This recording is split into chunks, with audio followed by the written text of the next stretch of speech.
आज हम करेंगे chapter number 7 audit of joint stock company. ठीक है, तो बेसिकली इस चैप्टर में हम पढ़ेंगे क्या। इस चैप्टर के अंदर हम करेंगे कि कंपनीज़ के अंदर जो भी कंपनीज़ होंगी, ठीक है, उनके अंदर कौन ऑडिटर बन सकता है, किस तरीके से अपॉइंटमेंट होगा उसका, ठीक है, कब कब वो क्वालिफाइड होगा, कब वो डिसक्वालीफाइड होगा, क्या उसको रेम्यूनरेशन मिलेगी, ठीक है, रिमूवल के बारे में पढ़ेंगे, रेजिग्नेशन के बारे में पढ़ेंगे, उसके पास क्या क्या राइट्स होगा, क्या क्या उसकी ड्यूटीज़ होंगी, ये सारी चीज़ें हम पढ़ेंगे बेसिकली इस चैप्टर के अंदर। तो चैप्टर नंबर 7 है ये, ठीक है।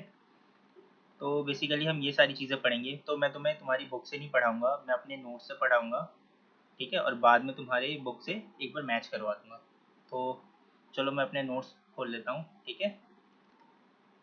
तो ये आ गए हम अपने नोट्स पे, ठीक है। तो सबसे पहला है, इसके अंदर हम पढ़ेंगे जो टॉपिक है कंपनीज एक्ट के अंदर, कि कंपनीज एक्ट के अंदर जो ऑडिटर होगा उसका क्वालिफिकेशन पढ़ेंगे हम, ठीक है। Qualification of the statutory auditor, कि कब कब वो क्वालिफाइड होगा ऑडिटर बनने के लिए। तो क्वालिफिकेशन टॉपिक है, ठीक है। तो यहाँ पे देखो, a person will be eligible to appoint as a statutory auditor only if he is a chartered accountant. अगर कोई बंदा इंडिया के अंदर तभी एलिजिबल होगा, ठीक है, ऑडिटर बनने के लिए, जब वो क्या हो, एक चार्टर्ड अकाउंटेंट हो। तो अगर कोई बंदा चार्टर्ड अकाउंटेंट है तो ही वो क्या करेगा, यहाँ पे क्वालिफाई करेगा। अब यहाँ पर बेसिकली क्या है, चार्टर्ड अकाउंटेंट के लिए इंडिया के अंदर एक्ट बना रखा है जिसका नाम है चार्टर्ड अकाउंटेंट एक्ट 1949, ठीक है। यहाँ यही क्या होता है, ये एक इंस्टीट्यूट है, ठीक है, जिसका नाम है ICAI, जिसे फॉर्म किया गया, जिसका काम क्या है, चार्टर्ड अकाउंटेंट को जन्म देना, मतलब उनको क्वालिफाई कराना। मतलब वो क्या करते हैं, यहाँ पर एक इंस्टीट्यूशन है, पेपर वगैरह कंडक्ट करते हैं, और वहाँ पे उसके बेसिस पे क्या होता है, जो क्वालिफाई कर जाता है वो चार्टर्ड अकाउंटेंट बन जाता है, ठीक है। फिर उसके बाद यहाँ पे बोला है क्वालिफाइड चार्टर्ड अकाउंटेंट। तो सिर्फ चार्टर्ड अकाउंटेंट से काम नहीं चलेगा, उसके पास क्या होना चाहिए, वैलिड सर्टिफिकेट ऑफ प्रैक्टिस होना चाहिए। तो अगर कोई बंदा है जो चार्टर्ड अकाउंटेंट है, ठीक है, और उसके पास वैलिड सर्टिफिकेट है, किस चीज़ का, COP का, मतलब सर्टिफिकेट ऑफ प्रैक्टिस है, तभी क्या करेगा वो बंदा क्या होगा, क्वालिफाई होगा, अदरवाइज वो क्वालिफाई नहीं होगा, ठीक है। तो देखो, ICAI का मेंबर कैसे बनता है, मतलब कोई भी बंदा क्वालिफाइड अकाउंटेंट कैसे बनता है, जब सबसे पहले तो वो फाइनल का एग्जाम देगा, CA फाइनल जिसे कहते हैं, ठीक है। CA फाइनल का एग्जाम देगा, CA फाइनल का एग्जाम देगा, ठीक है। मतलब इस तरीके है, सबसे पहले क्या करेगा वो, यानी सबसे लास्ट स्टेज है देखा जाए तो, ये पहले CA फाइनल का एग्जाम देगा, फिर 3 साल की अपनी आर्टिकलशिप करेगा वो, ठीक है, फिर ITT ट्रेनिंग वगैरह लेगा, फिर GMSI करेगा, फिर OP की ट्रेनिंग लेगा, और लास्ट में फिर मेंबरशिप फी वगैरह पे करेगा, तो वो क्या बन जाएगा, ICAI का मेंबर बन जाएगा। इस तरीके से आप क्या हो जाओगे, एक चार्टर्ड अकाउंटेंट बन जाओगे। जैसे ही चार्टर्ड अकाउंटेंट बन जाओगे आप, आपको लेना पड़ेगा सर्टिफिकेट ऑफ प्रैक्टिस, ठीक है। जैसे ही आपको सर्टिफिकेट ऑफ प्रैक्टिस मिल जाएगा, आप क्या हो जाओगे, क्वालिफाइड हो जाओगे जैसे एक स्टैट्यूटरी ऑडिटर बनने के लिए, ठीक है। तो अगर कोई बंदा क्वालिफाइड चार्टर्ड अकाउंटेंट है, मतलब क्वालिफाइड चार्टर्ड अकाउंटेंट कब होगा, जब वो चार्टर्ड अकाउंटेंट है प्लस उसके पास COP है, तो ही वो क्वालिफाई करेगा एज ए स्टैट्यूटरी ऑडिटर बनने के लिए, अदरवाइज वो ऑडिटर नहीं बन सकता है किसी भी कंपनी के अंदर, ठीक है। तो पहला टॉपिक तो हमारा था क्वालिफिकेशन। तो क्वालिफिकेशन में बस इतना ही है। अब यहाँ पे एक चीज़ याद रखना, जो चार्टर्ड अकाउंटेंट होगा, जैसे मान लो कोई भी कंपनी है, उसके लिए क्वालिफिकेशन क्या है, कि अगर मान लो वहाँ पे हो सकता है इंडिविजुअल बने, तो इंडिविजुअल के लिए वही है, चार्टर्ड अकाउंटेंट होना चाहिए प्लस COP होना चाहिए। अगर मान लो कोई पार्टनरशिप फर्म बनना चाहती है किसी कंपनी का ऑडिटर, तो पार्टनरशिप फर्म भी बन सकती है, बट वहाँ पे मेजोरिटी ऑफ द पार्टनर्स क्या होने चाहिए, क्वालिफाइड चार्टर्ड अकाउंटेंट होना चाहिए। मैंने चैप्टर नंबर 1 में पढ़ाया होगा तुम्हें, ठीक है। तो वो वाली चीज़ याद करो। तो हमने पढ़ा था, हो सकता है कि कोई कंपनी बन सकती है, सॉरी, कोई इंडिविजुअल बन सकता है किसी कंपनी का ऑडिटर, और कोई पार्टनरशिप फर्म बन सकती है। तो अगर पार्टनरशिप फर्म बनेगी तो वहाँ पे मेजोरिटी ऑफ द पार्टनर्स क्या होने चाहिए, क्वालिफाइड होने चाहिए, ठीक है। अब आ जाओ नेक्स्ट टॉपिक पे। देखो, अब यहाँ पे उसी चीज़ को बता रखा है कि क्वालिफाइड पर्सन कौन कौन हो सकता है ऑडिटर अपॉइंट होने के लिए। या तो एक इंडिविजुअल हो सकता है या एक फर्म हो सकता है। फर्म में कौन आएगा, पार्टनरशिप फर्म आएगा, और कौन आएगा, LLP, ठीक है। तो कंडीशन क्या है यहाँ पे, मेजोरिटी ऑफ द पार्टनर्स क्या होने चाहिए, क्वालिफाइड होने चाहिए। मतलब जैसे एग्जाम्पल के लिए मान लो, मैंने एग्जाम्पल दिया था, याद करो, 7 पार्टनर्स थे, ठीक है। तो 7 पार्टनर्स थे, 7 पार्टनर्स में से पहला मान लो क्या है, डॉक्टर है, दूसरा इंजीनियर है, तीसरा मान लो क्या है, CS है, चौथा चार्टर्ड अकाउंटेंट है, 5, ठीक है। चौथा चार्टर्ड अकाउंटेंट है जिसके पास COP है, पांचवा चार्टर्ड अकाउंटेंट है जिसके पास COP है, छठा भी चार्टर्ड अकाउंटेंट है जिसके पास COP है, सातवां भी चार्टर्ड अकाउंटेंट है जिसके पास COP है। तो देखो 7 मेंबर है जिसमें से 4 के पास क्या है, CA प्लस COP है। तो यहाँ पे मेजोरिटी ऑफ द पार्टनर्स क्या है, क्वालिफाइड हो जाएंगे, और वो फॉर्म क्या हो जाएगा, क्वालिफाई कर जाएगा एज ए क्या नाम है, ऑडिटर बनने के लिए, ठीक है। तो ये पढ़ा था हमने। तो वही कंडीशन है कि only qualified person can act and sign, और उसके साथ साथ ये कहता है कि अगर मान लो मुझे ये पार्टनरशिप फर्म बन गया तो वहाँ पे सवाल आता है कि साइन कौन करेगा। तो जो क्वालिफाइड पर्सन होंगे ना, जो पार्टनर्स होंगे, वही क्या कर सकते हैं, साइन कर सकते हैं ऑडिट रिपोर्ट के ऊपर वगैरह वगैरह। उसके अलावा बाकी जो पार्टनर्स है वो नहीं कर सकते हैं, ठीक है। जैसे देखो वही जो जिस एग्जाम्पल की मैं बात कर रहा था वो एग्जाम्पल ये था कि मान लो ABC एन कंपनी है जिसमें 7 मेंबर हैं, mister A, mister B, mister C, D, E, F और जी। मान लो पहला CA है, ठीक है, दूसरा CS है, तीसरा एडवोकेट है, चौथा CA प्लस COP है, पांचवा CA प्लस COP, ये भी CA प्लस COP और ये भी CA प्लस COP। तो देखो यहाँ पर तीन जो पार्टनर हैं, ये जो शुरू के जो 3 पार्टनर हैं, ये वाले यहाँ से लेके यहाँ तक, ये पार्टनर्स क्या है, या तो CA है या CS है या एडवोकेट है। बट यहाँ से यहाँ तक जो है, यहाँ के जो पार्टनर्स हैं, यहाँ से लेके ये पूरे, यहाँ पे majority of the partners, 4 partners जो क्या है, CA है प्लस COP है। तो ये क्या कर जाएगा, ये जो पार्टनरशिप फर्म है क्वालिफाई कर जाएगा किसके लिए, क्या बनने के लिए, वहाँ पे किसी भी कंपनी का ऑडिटर बनने के लिए, ठीक है। तो कंडीशन यही था कि मेजोरिटी ऑफ द पार्टनर्स क्या होने चाहिए, क्वालिफाइड होने चाहिए। अब सेकंड टॉपिक आता है तुम्हारा डिस्क्वालिफिकेशन ऑफ ऑडिटर, कि अगर मान लो कोई बंदा है जिसके पास जो CA भी है प्लस COP भी है, ठीक है, बट अगर वो इस कैटेगरी में आएगा ना तो उसे डिस्क्वालीफाई कर दिया जाएगा। मतलब आपके पास सारी चीज़ें होने के बावजूद भी आप ना ऑडिटर नहीं बन सकते अगर आप इस वाली कैटेगरी में आ जाओगे जो गवर्नमेंट ने बता रखी है डिस्क्वालिफिकेशन के अंदर। अगर आप इनमें से किसी भी कैटेगरी के अंदर आ गए तो आपको डिस्क्वालीफाई कर दिएगा, सीधा कर दिया जाएगा, आपको उस कंपनी का यानी किसी भी कंपनी का ऑडिटर बनने नहीं दिया जाएगा, ठीक है। क्या है यहाँ पे पॉइंट कि अगर आप कोई बॉडी कॉर्पोरेट हो, ठीक है, अदर देन LLP। तो बॉडी कॉर्पोरेट का मतलब क्या है, अब यहाँ पे सवाल ये आता है कि बॉडी कॉर्पोरेट का मतलब क्या है। तो बॉडी कॉर्पोरेट का मतलब है जितनी भी कंपनीज है, चाहे वो पब्लिक कंपनी हो, प्राइवेट कंपनी हो, 1% कंपनी हो, ठीक है, किसी भी प्रकार की कंपनी, चाहे वो फॉरेन कंपनी है, जितनी भी कंपनीज है वो किसी और कंपनी को ऑडिट नहीं कर सकती, ठीक है। तो जैसे मान लो मैं किसी कंपनी कंपनी के अंदर काम करता हूँ और मैं चाहता हूँ कि ना, मतलब वो कंपनी, मैं एज ए कंपनी को रिप्रेजेंट करके चाहता हूँ कि मैं वहाँ का ऑडिटर बनूँ और किसी और कंपनी को ऑडिट करूँ। तो यहाँ पे गवर्नमेंट ने साफ साफ मना कर दिया कि कोई एक कंपनी किसी दूसरी कंपनी का ऑडिट नहीं कर सकती है, ठीक है। कौन कर सकता है, सिर्फ एक इंडिविजुअल कर सकता है और एक पार्टनरशिप फर्म या LLP कर सकता है, ठीक है। तो यहाँ पे बॉडी कॉर्पोरेट क्या नहीं कर सकता, ऑडिट नहीं कर सकता। बॉडी कॉर्पोरेट को क्या कर दिया यहाँ पे, डिस्क्वालीफाई कर दिया है, ठीक है। कौन कर सकता है, LLP कर सकता है और इंडिविजुअल वगैरह कर सकता है।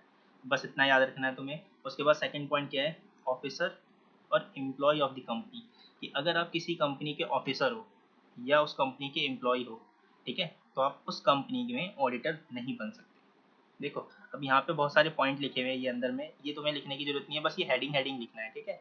तो मैं जब पढ़ाऊंगा तुम्हारी बुक से तो मैं दिखा दूंगा वहाँ पे, बस तुम्हें हेडिंग हेडिंग लिखना है कि एक बॉडी कॉर्पोरेट है वो डिस्क्वालीफाई हो जाएगा अदर देन LLP।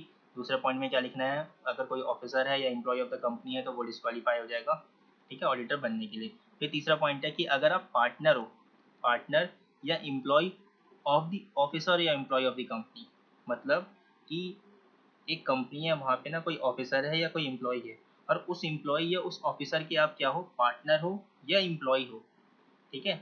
मतलब मान लो एग्जांपल देता हूँ, मान लो विनीत है, ठीक है, वो एक कंपनी में क्या है, मान लो ऑफिसर है, और कंपनी में ऑफिसर है। अब क्या हुआ, और विनीत का एक पार्टनरशिप फर्म भी है, ठीक है, मान लो उसने एक पार्टनरशिप फर्म भी खोल रखी है, और वहाँ पे ना, वहाँ पे मान लो मिस्टर श्याम क्या है, एक एम्प्लॉई है या पार्टनर है वहाँ पे, ठीक है, उस पार्टनरशिप फॉर्म में एम्प्लॉई है या पार्टनर है, दोनों में से कुछ भी मान लो। तो अगर कोई ऑफिसर है, ठीक है, और उसका कोई पार्टनर है, तो वो जो पार्टनर होगा, जैसे यहाँ पे श्याम जो था वो पार्टनर था, तो मान लो श्याम CA है और प्लस COP है, दोनों चीज़ है उसके पास। तो वो अगर चाहता है विनीत जिस कंपनी में काम करता है वहाँ पे ऑडिटर बनना, तो वो डिस्क्वालीफाई हो जाएगा। क्यों, क्योंकि उसका रिलेशन किसके साथ है, विनीत के साथ है, और विनीत उस कंपनी के अंदर क्या है, एम्प्लॉय है या फिर ऑफिसर है। तो इस वजह से गवर्नमेंट ने कहा है कि अगर आपका कहीं भी कोई रिलेशन आ गया ना उस कंपनी के साथ जिस कंपनी के अंदर आप अपॉइंट होने वाले हो, तो हम आपको सीधा डिस्क्वालीफाई कर देंगे, ठीक है। तो यहाँ पे उस कंपनी में काम करने वाले बंदे के साथ इसका रिलेशन था, ठीक है, इस वजह से यहाँ पे इसको डिस्क्वालीफाई कर दिया गया है, ठीक है। याद करो जिसके, जैसे मैंने तुम्हें समझाया था कुमार मंगलम बिरला वाला एग्जाम्पल लेके, कि अगर मान लो कुमार मंगलम बिरला है, ठीक है, वो क्या है, डायरेक्टर है किस कंपनी के अंदर, अल्ट्राटेक सीमेंट कंपनी के अंदर डायरेक्टर है। और ना मान लो वो CA प्लस COP है, वैसे रियल में कुमार मंगलम बिरला क्या है, एक चार्टर्ड अकाउंटेंट है। तो मान लो ये CA है प्लस में इसके पास COP है, तो क्या ये इसी कंपनी का, जिस कंपनी का वो एम्प्लॉय है, उस कंपनी का ऑडिटर बन सकता है? तो हमने क्या देखा, नहीं, वो डिस्क्वालीफाई है। ठीक है, देखा था ना मैंने इससे पहले वाले पॉइंट में कि आप अगर ऑफिसर हो या फिर एम्प्लॉय हो तो आप क्या हो जाओगे, डिस्क्वालीफाई हो जाओगे। तो ये उस कंपनी का ऑफिसर भी है, डायरेक्टर है, या और ये एम्प्लॉय भी है। तो अगर या ऑफिसर हो या एम्प्लॉय हो, कोई भी हो, तो वो डिस्क्वालीफाई हो जाएगा। अब सवाल ये आता है कि क्या ये अपने किसी एक, मान लो यहाँ पे तो ये डिस्क्वालीफाई हो गया। अब इसने कहा चलो ठीक है, एक काम करता हूँ, मैं एक कंपनी, एक पार्टनरशिप फर्म खोल लेता हूँ, KMNOP एंड कंपनी। ठीक है, और एक पार्टनरशिप फर्म है ये, और वहाँ पे, ठीक है, वहाँ का पार्टनर बन जाता हूँ और उसके बाद यहाँ पे ऑडिट करने आता हूँ। तो क्या मैं ऑडिट कर सकता हूँ? नहीं। क्यों? क्योंकि यहाँ पे क्या है, अब यहाँ पे देखो, के जो है, के मतलब ये कुमार मंगलम बिरला है, ये इस कंपनी, इस पार्टनरशिप फर्म के अंदर पार्टनर है। इस वजह से ये जो पार्टनर हो गया ना, तो अब इस पार्टनर का रिलेशन इन बाकी लोगों के साथ है, MNOP के साथ। तो के की वजह से ये जितने भी पार्टनर्स हैं ना, वो भी डिस्क्वालीफाई हो जाएंगे। मतलब वो भी क्या नहीं कर सकते हैं, अल्ट्राटेक सीमेंट कंपनी के अंदर ऑडिट नहीं कर सकते हैं। तो ये पॉइंट नंबर 3 जो हमने पढ़ा था कि अगर पार्टनर है या एम्प्लॉय है किसी ऑफिसर या एम्प्लॉय का, ठीक है, तो यहाँ पे जैसे देखो, कुमार मंगलम बिरला है, उसके ये पार्टनर्स हैं या उसके ये एम्प्लॉय हैं, इस वजह से ये क्या हो जाएंगे, ये लोग भी डिस्क्वालीफाई हो जाएंगे। मतलब ये जो पार्टनरशिप फर्म है, ये भी क्या हो जाएगा, डिस्क्वालीफाई हो जाएगा, इस अल्ट्राटेक सीमेंट का ऑडिट नहीं कर सकता है। तो इसी के में ना एक चीज़ और समझा रखा है, मान लो यहाँ पे मैंने कि अच्छा ऐसा है, ठीक है। तो अगर मान लो यहाँ पे तो ये इस कंपनी का ये ऑफिसर था या एम्प्लॉय वगैरह था, क्या ये रिलायंस कंपनी के अंदर ऑडिट कर सकता है? अल्ट्रा, ये क्या नाम है, कुमार मंगलम बिरला। तो देखो, क्या इसका रिलेशन रिलायंस कंपनी के साथ है? क्या ये इस कंपनी का एम्प्लॉय है? नहीं। ठीक है, क्या ये इस कंपनी का ये पार्टनर है? नहीं। और इसका इस कंपनी के साथ दूर दूर तक कोई नाता नहीं है। तो यहाँ पे Kumar Mangalam as a individual चाहे तो क्या कर सकता है, इस कंपनी का ऑडिटर बन सकता है। यहाँ पे क्या है, ये क्वालिफाइड है। ठीक है, और बाकी केसेस में क्या था, ये डिस्क्वालीफाइड था। यहाँ पे भी डिस्क्वालीफाइड था और यहाँ पे भी क्या था, ये डिस्क्वालीफाइड था। आ रहा है समझ में? ठीक है, तो इस तरीके से ये क्या हो जाएगा, डिस्क्वालीफाइड हो जाएगा। अच्छा, एक चीज़ और देखो, अब यहाँ पे अगर ये वाले जो लोग हैं, अगर मान लो इन इसमें से O और P है, इन लोगों ने पार्टनरशिप फर्म खोली है, ठीक है, मतलब एक और जगह पार्टनरशिप फर्म खोली है, और वहाँ पे क्या है, वहाँ पे और बंदे हैं, QRS भी है एंड कंपनी है। तो क्या ये लोग, अब ये जो पार्टनरशिप है, ये क्या क्वालिफाई कर सकता है? तो देखो, यहाँ पे जो O एंड P होंगे, जो पार्टनर्स थे इस वाली कंपनी के अंदर, इस वाले पार्टनरशिप फर्म के अंदर, क्योंकि इन O और P का रिलेशन किसके साथ था, के साथ था। के क्या था, यहाँ पे डायरेक्टर था, तो ये डिस्क्वालीफाइड था, तो इस वाली ये वाली पार्टनरशिप फर्म भी डिस्क्वालीफाई हो गई थी। इस वजह से यहाँ पे ये जो पार्टनर है O एंड P, ये भी क्या हो जाएंगे, डिस्क्वालीफाई हो जाएंगे। और बाकी जो पार्टनर्स है ना, वो क्वालिफाइड कर जाएंगे, मतलब वो कर सकते हैं इस पार्टनरशिप फर्म के अंदर, मतलब अल्ट्राटेक के अंदर वो क्या कर सकते हैं, ऑडिट कर सकते हैं। बट O एंड P नहीं कर सकते। क्यों? क्योंकि उसका रिलेशन के साथ था, और के वहाँ पे क्या है, पार्टनर था। जबकि QRS का वहाँ पे के साथ कोई रिलेशन ही नहीं है। तो जब के साथ कोई रिलेशन नहीं है, तो वो क्या कर देंगे, क्वालिफाइड हो जाएंगे, बाकी लोग क्या हो जाएंगे, डिस्क्वालीफाइड। ठीक है, तो अब जबकि हमने क्या देखा था, कोई भी पार्टनरशिप फर्म को बनने के लिए क्या होना चाहिए, मेजोरिटी ऑफ द पार्टनर्स क्या होना चाहिए, क्वालिफाई होने चाहिए। तो अब यहाँ पे 5 पार्टनर्स थे, जिसमें से 2 तो डिस्क्वालीफाई हो गए, तो 3 बच गए। तो क्या ये बन सकते हैं? तो हाँ, ये पार्टनरशिप फर्म जो है क्वालिफाइड है, तो वो ऑडिटर बन सकता है वहाँ पर। ठीक है, तो बेसिकली इस तरीके से ये था तुम्हारा डिस्क्वालिफिकेशन का point, question number, point number 3। अब देखो, इसी में आ जाओ पॉइंट नंबर 4 पे।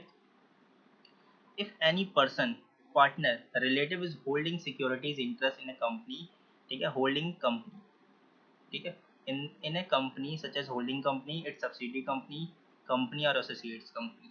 मतलब ये कहना क्या चाहता है कि अगर मान लो कोई पर्सन है या कोई पार्टनर है उसका, या फिर उसका कोई रिलेटिव है, मतलब यहाँ पे किस की बात कर रहा है, ऑडिटर की बात कर रहा है। ऑडिटर मतलब यहाँ पे उसने उसको डिनोट करा पर्सन से, यानी वो ऑडिटर है, या ऑडिटर का कोई पार्टनर है, या उसका कोई रिलेटिव है, उसने होल्ड कर रखा है सिक्योरिटीज या फिर कोई इंटरेस्ट उस कंपनी के अंदर जिस कंपनी का वो ऑडिट करना चाहता है, या फिर उसकी किसी होल्डिंग कंपनी का, या तो उसकी किसी सब्सिडरी कंपनी का, या फिर उसके किसी एसोसिएट कंपनी का, तो उस केस में वो क्या हो जाएगा, डिस्क्वालीफाइड हो जाएगा।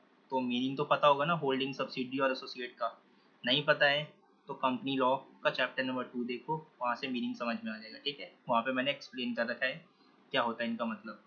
तो बेसिकली क्या होता है यहाँ पर कि अगर किसी पर्सन ने, मतलब पर्सन की बात, मतलब पर्सन का मतलब क्या, यहाँ पे जो ऑडिटर होगा, अगर उस ऑडिटर ने उस कंपनी का शेयर ले रखा है या सिक्योरिटीज वगैरह ले रखा है जिस कंपनी में ऑडिटर बनने जा रहा है, या उस ऑडिटर का कोई पार्टनर है उसने शेयर ले रखा है, ठीक है, या ऑडिटर के किसी रिलेटिव ने शेयर्स ले रखा है, उस कंपनी में जिस कंपनी का वो ऑडिटर बनना चाहता है, या उसकी किसी होल्डिंग कंपनी का, ठीक है, या उसकी किसी सब्सिडी कंपनी का, या उसके किसी एसोसिएट कंपनी का। तो उस केस में वो ऑडिटर जो उस कंपनी का ऑडिटर बनने जा रहा था वो डिस्क्वालीफाई हो जाएगा, मतलब वो ऑडिटर नहीं बन सकता उस कंपनी का। ठीक है, तो ये पॉइंट ये कहता है, बाकी चीज़ें पढ़ने की जरूरत नहीं है। ठीक है, यहाँ पे बेसिकली मतलब बताया कि रिलेटिव का मतलब क्या होगा। रिलेटिव में क्या आएगा, वही जो हमने कंपनीज एक्ट के अंदर पढ़ा था ना, वही डेफिनेशन, सॉरी इनकम टैक्स के अंदर जो हमने डेफिनेशन पढ़ा था अदर सोर्सेज में।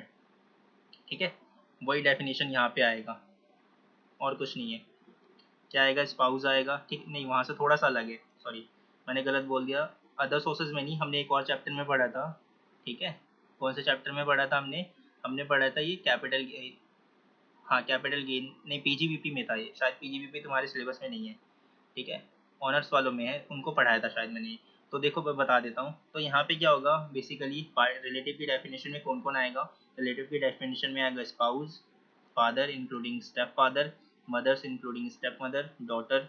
ठीक है, फिर इसके बाद आता है यहाँ पे हस्बैंड, क्या नाम है, daughters husband, son including step son, sons wife. ठीक है, ब्रदर इंक्लूडिंग स्टेप ब्रदर, और उसके बाद सिस्टर इंक्लूडिंग स्टेप सिस्टर, और मेंबर ऑफ एच, इन लोगों को इंक्लूड करा गया है रिलेटिव की डेफिनेशन में। अगर इनमें से किसी भी ने भी क्या कर रखा है, शेयर्स खरीद रखा है, मतलब ये सारे आपके फैमिली मेंबर हैं, इनमें से किसी ने भी शेयर्स परचेज कर रखा है, सिक्योरिटीज वगैरह परचेज कर रखा है, तो उस केस में आप डिस्क्वालीफाई हो जाओगे। ठीक है, अब आ जाओ शेयर्स का, यहाँ पे सिक्योरिटीज का मतलब क्या है, शेयर्स ले रखा है, डिबेंचर्स ले रखा है, या फिर कोई बॉन्ड वगैरह ले रखा है। ठीक है, इंटरेस्ट का मतलब क्या है कि मेंबरशिप वगैरह ले रखी है उस कंपनी के अंदर, तो डिस्क्वालीफाई हो जाएगा। तो बस इतना पढ़ना है, बाकी चीज़ें ज़्यादा इंपॉर्टेंट नहीं है। ठीक है, उसके बाद देखो यहाँ पर क्या है। अच्छा, एक कंडीशन है, जो हमने ऊपर वो जो पढ़ा है ना शेयर्स वगैरह, उसमें क्या है कि अगर 1 लाख रुपए तक का शेयर होगा ना तो कोई दिक्कत नहीं है, 1 लाख से ज़्यादा नहीं होना चाहिए। यहाँ पे गवर्नमेंट ने कंडीशन लगा रखी है कि अगर जो शेयर्स वगैरह लिया होगा ना उसकी फेस वैल्यू 1 लाख रुपए तक की होगी तो चलेगा, उससे ज़्यादा नहीं होना चाहिए। ठीक है, तो ये वाला पॉइंट इंपॉर्टेंट है, रिलेटिव कैन होल्ड, ठीक है, shares interest on securities on the face value not exceeding 1 lakh, 1 lakh से ज़्यादा नहीं होना चाहिए।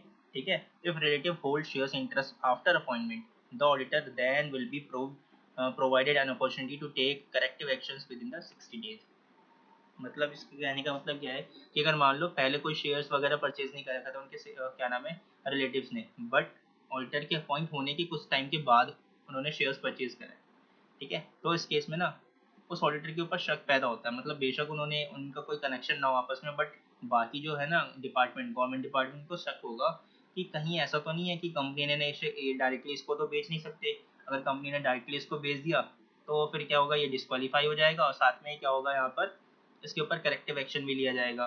तो एक काम कर, इसने क्या कराएगा, हो सकता है अपने रिलेटिव को दिलवा दिया और शेयर्स, और बाद में उससे बेनिफिट ले लेगा। तो गवर्नमेंट को इस तरीके का शक होता है। तो अगर ऐसा रियल में नहीं है बट उसके बावजूद भी गवर्नमेंट को शक हो रहा है, तो आपको ना, आपको टाइम दिया जाता है 60 डेज का, कि आप 60 डेज के अंदर अपने रिलेटिव को मनाओ और कहो कि भाई ये शेयर्स बेच दे। ठीक है, वो शेयर्स ना ले। अगर रिलेटिव मान गए तो ठीक है, अगर नहीं माने तो उस केस में आपको क्या करना पड़ेगा, वो ऑडिट छोड़ना पड़ेगा। यहाँ तक है। ठीक है, क्या करना पड़ेगा आपको, वो ऑडिट छोड़ना पड़ेगा, ऐसे काम नहीं चलेगा। आगे आ जाओ, पॉइंट नंबर 5। पॉइंट नंबर 5 कहता है, if any person partner relative is indebted to the company, its holding company, its subsidiary company, its associate company, subsidiary of holding company in excess of ₹5 lakh। मतलब अगर आपने company को, उसकी holding company को, उसकी subsidiary company को, उसकी associate company को, और होल्डिंग की सब्सिडरी कंपनी को क्या दिया है, डेप्ट दिया है, मतलब लोन दिया है। ठीक है, क्या दिया आपने, लोन दिया, और लोन का जो वैल्यू है ना 5 लाख से ज़्यादा है। किसने दिया है, उस पर्सन ने जो ऑडिटर बनना चाहता है उस कंपनी का, या फिर उसके किसी पार्टनर ने, या फिर उसके किसी रिलेटिव ने। ठीक है, रिलेटिव में वही डेफिनेशन आएगा जो हमने ऊपर पढ़ा था। ठीक है, brother sister including step sister, ठीक है, वगैरह जो हमने पढ़ा था यहाँ पे डेफिनेशन, ये वाला। ठीक है, ये वाला जो डेफिनेशन हमने पढ़ा था, ये वाला डेफिनेशन आएगा यहाँ पर। तो अगर इनमें से किसी लोग ने भी क्या कर रखा है, कंपनी को गारंटी दे रखी है, मतलब डेप्ट दे रखा है, सॉरी गारंटी डेप्ट दे रखा है, मतलब लोन दे रखा है कंपनी को, कितने का, 5 लाख से ज़्यादा का, तो उस केस में वो ऑडिटर नहीं बन सकता उस कंपनी का। ठीक है, क्या क्या है कंडीशन, क्या है लॉ, लॉ ये कहता है कि अगर ऑडिटर ने, या फिर उसके किसी पार्टनर ने, या फिर रिलेटिव ने क्या दे रखा है, उस कंपनी को लोन दे रखा है जिस कंपनी में वो ऑडिटर बनने जा रहा है या बनना चाहता है। ठीक है, तो उस केस में वो डिस्क्वालीफाई हो जाएगा, उस कंपनी का वो ऑडिटर नहीं बन सकता है। ये है रूल, ठीक है। अगर 5 लाख से कम का होगा तो बन सकता है। तो उसके बाद आता है यहाँ पे नेक्स्ट पॉइंट।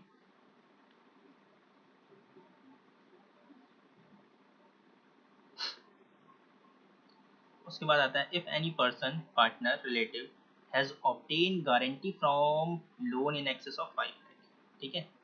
अब मान लो इस वाले पॉइंट में क्या है कि अगर उस कंपनी उस बंदे ने मतलब ऑडिटर ने या फिर उसके पार्टनर ने या उसके फिर रिलेटिव ने गारंटी दी है कंपनी को, अब की बार यहाँ पे लोन नहीं दिया है, ठीक है। लोन के बदले में गारंटी दी है उसने। जैसे एग्जांपल के लिए मान लो एक पार्टनर एक कंपनी है, ठीक है।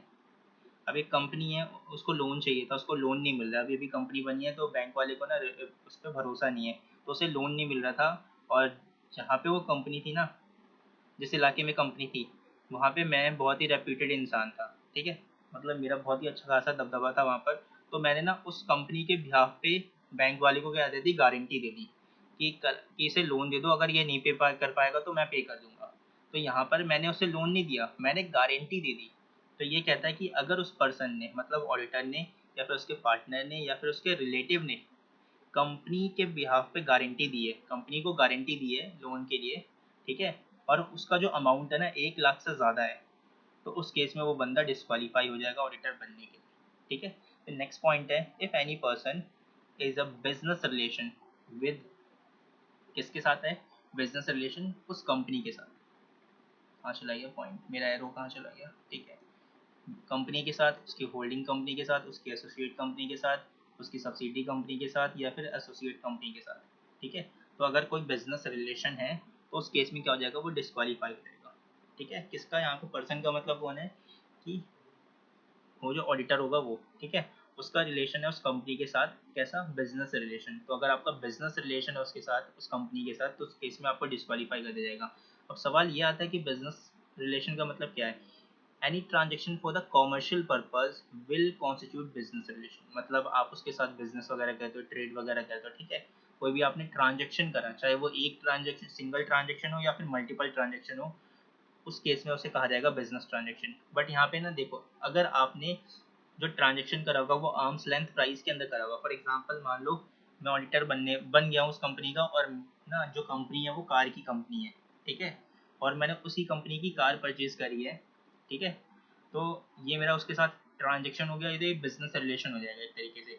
तो अगर मैंने जो कार परचेज करी है, जो उसकी मार्केट वैल्यू थी उसी मार्केट वैल्यू में परचेज करी है, तो उसे हम कहेंगे आर्म्स लेंथ प्राइस।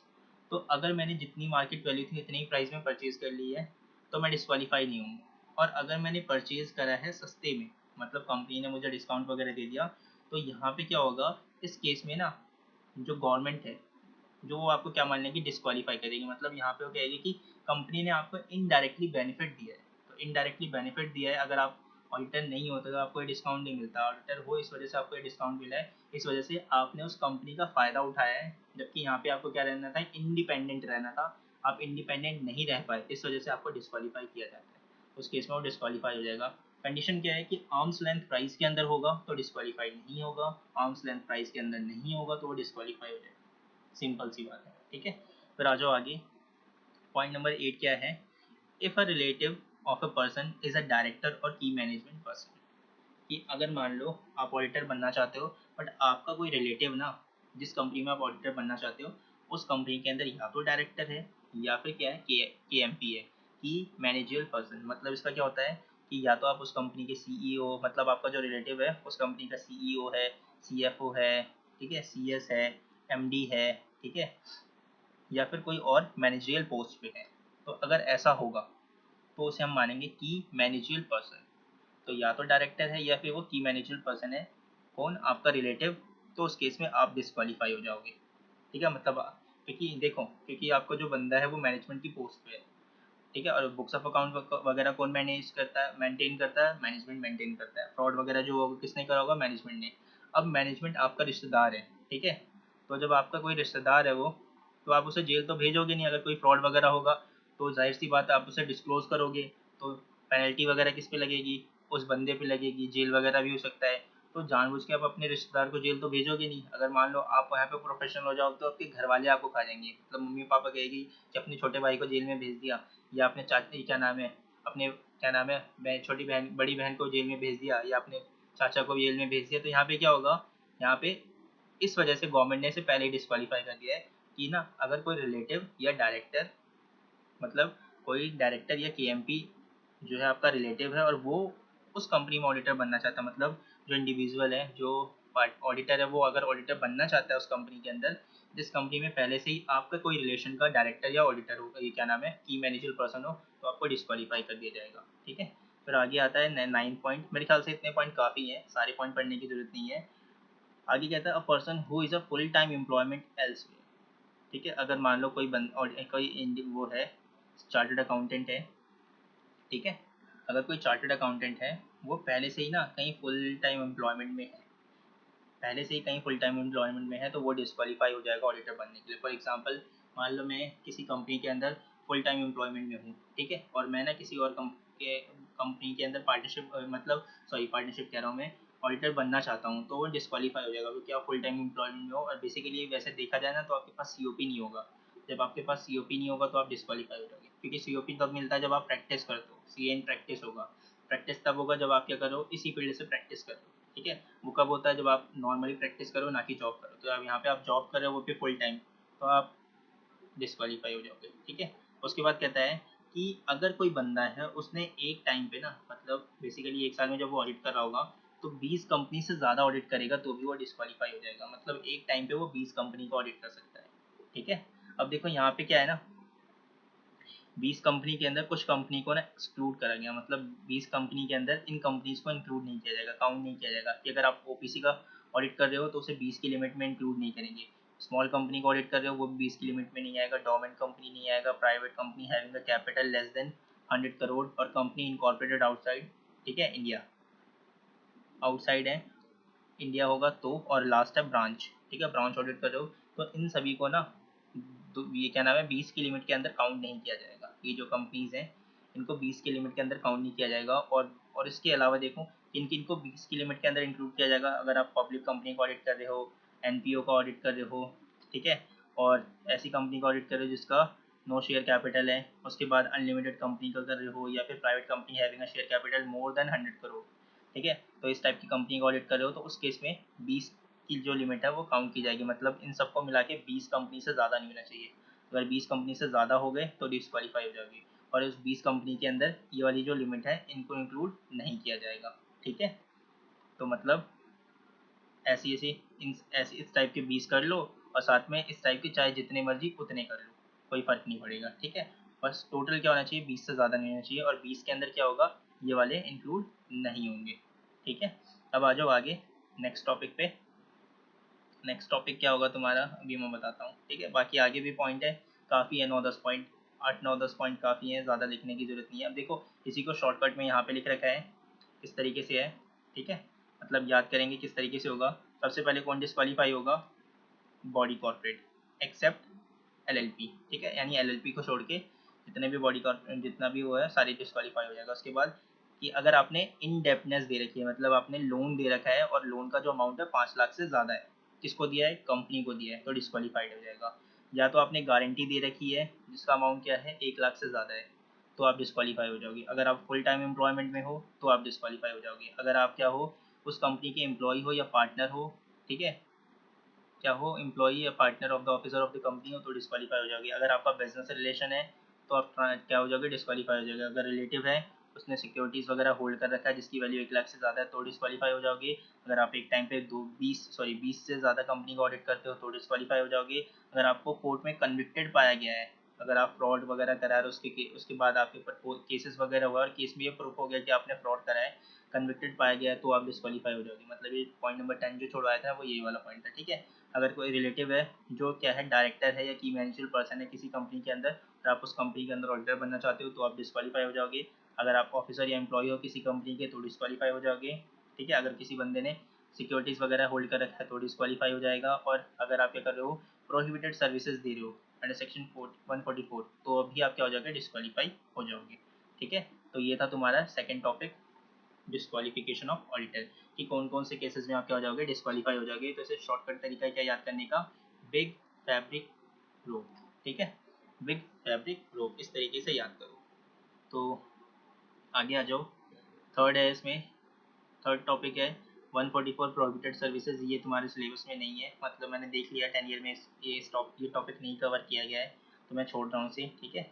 आगे आ जाओ। उसके बाद यहाँ पे आता है next topic, appointment of auditor, कि अपॉइंटमेंट किस तरीके से होता है ऑडिटर का। ये टॉपिक बहुत ही बड़ा है, ठीक है, और बहुत ही बढ़िया टॉपिक है।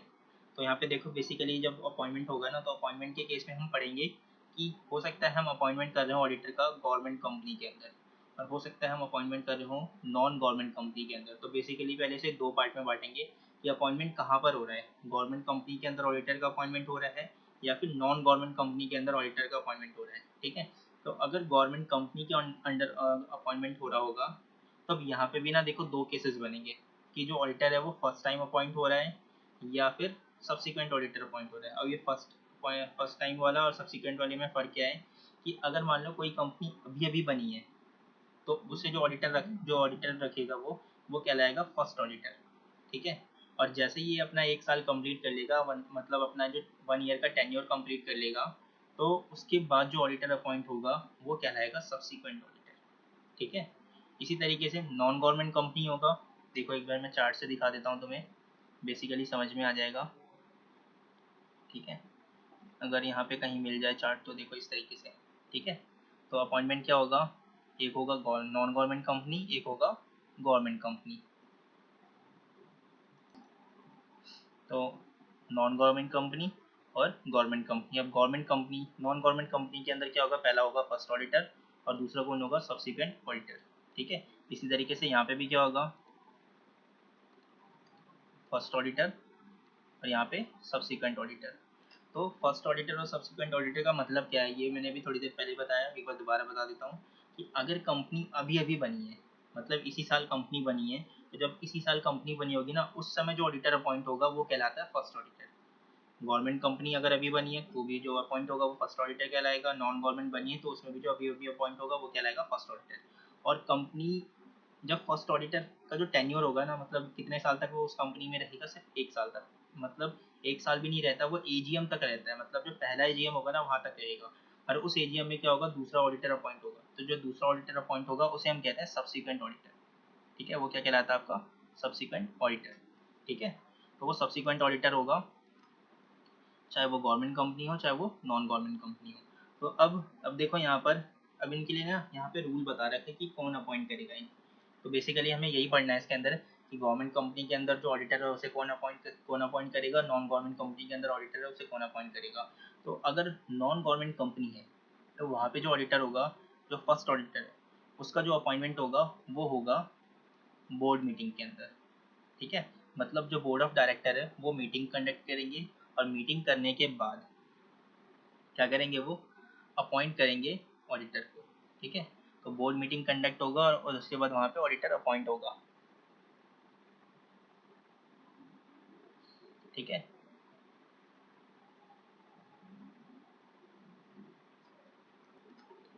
अब सवाल ये आता है कि कितने दिन के अंदर उसे अपॉइंट करना है। तो ये कहता है यहाँ पर within the 30 day from the date of incorporation, मतलब कंपनी बनने के 30 दिन के अंदर अंदर ना उन्हें अपॉइंट करना होता है नया वाला ऑडिटर, ठीक है।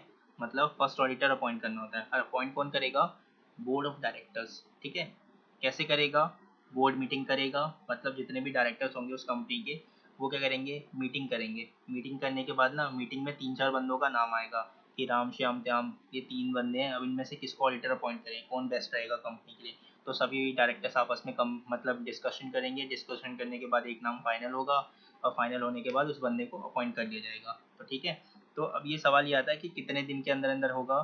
तो जैसे ही कंपनी बनी है उसके 30 दिन के अंदर अंदर उसे अपॉइंट करना पड़ेगा, मतलब 30 दिन के अंदर मीटिंग करो, मीटिंग के अंदर क्या करो, फाइनल करो, और फाइनल करने के बाद उसे अपॉइंट कर लो, ठीक है। अगर मान लो 30 दिन के अंदर वो अपॉइंट करने में फेल हो गए, मतलब ढीले इंसान थे सारे, ठीक है, वो कह रहा ठीक है कल कर लेंगे, परसों कर लेंगे, तरसों, ऐसे करते करते 30 दिन बीत गए और वो फेल हो गए, 30 दिन के अंदर अपॉइंट करने में फेल हो गए, ठीक है। तो इस केस में क्या होगा, बोर्ड ऑफ डायरेक्टर्स बताएंगे मेंबर को कि देखो भाई, हमारे में हम लोग आपसी सहमति से ना किसी बंदे को अपॉइंट नहीं कर पाए, हम फेल हो गए with in the specified time period के अंदर अपॉइंट करने में। तो यहाँ पे क्या होगा, अब मेंबर अपॉइंट करेगा, ठीक है। अब क्या होगा, मेंबर अपॉइंट करेगा ऑडिटर को कितने दिन के अंदर, ठीक है, वो करेगा अगले 30 दिन के अंदर। तो यहाँ पे उसके लिए भी टाइम पीरियड है, ठीक है, कितने दिन के अंदर वो करेगा सॉरी 30 दिन बोला मैंने, अगले 90 दिन के अंदर करेगा वो, ठीक है। तो बेसिकली अगले 90 दिन के अंदर वो अपॉइंट करेगा उस ऑडिटर को। पर आता है टेन्योर। टेन्योर में है कि कितने टाइम पीरियड तक वो ऑडिटर रहेगा। ये जो फर्स्ट ऑडिटर अपॉइंट हुआ है वो कितने टाइम पीरियड के लिए रहेगा, तो वो सिर्फ 1 साल के रहेगा, यानी फर्स्ट एजीएम तक रहेगा। जैसे ही पहला एजीएम हो जाएगा उसके बाद वो वहाँ से चला जाएगा, ठीक है। तो सिर्फ वो फर्स्ट एजीएम तक रहेगा, उसके बाद वो उसका टाइम पीरियड खत्म हो चुका होगा, वो रहना भी चाहेगा तो नहीं रह पाएगा, ठीक है। उसके बाद आता है यहाँ पर कि जैसे ही फर्स्ट ऑडिटर का टाइम पीरियड खत्म हो गया, अब सब्सिक्वेंट ऑडिटर आएगा। तो सब्सिक्वेंट ऑडिटर को किस तरीके से अपॉइंट करेंगे, तो यहाँ जो अपॉइंट होगा वो कौन करेगा, बोर्ड ऑफ डायरेक्टर्स करेगा, ठीक है। कौन करेगा यहाँ पर, बोर्ड ऑफ डायरेक्टर्स। आ रहा समझ में, ठीक है। तो बेसिकली कौन अपॉइंट करेगा यहाँ पे, बोर्ड ऑफ डायरेक्टर करेगा। देखो यहाँ पे ना ये कंप्लीट नहीं है, मैं पूरा प्रोसीजर बताता हूँ क्या होता है यहाँ पे सब्सिक्वेंट ऑडिटर के केस में। तो बेसिकली ना बोर्ड ऑफ डायरेक्टर क्या करते हैं, नाम सेलेक्ट करते हैं यहाँ पे, ठीक है।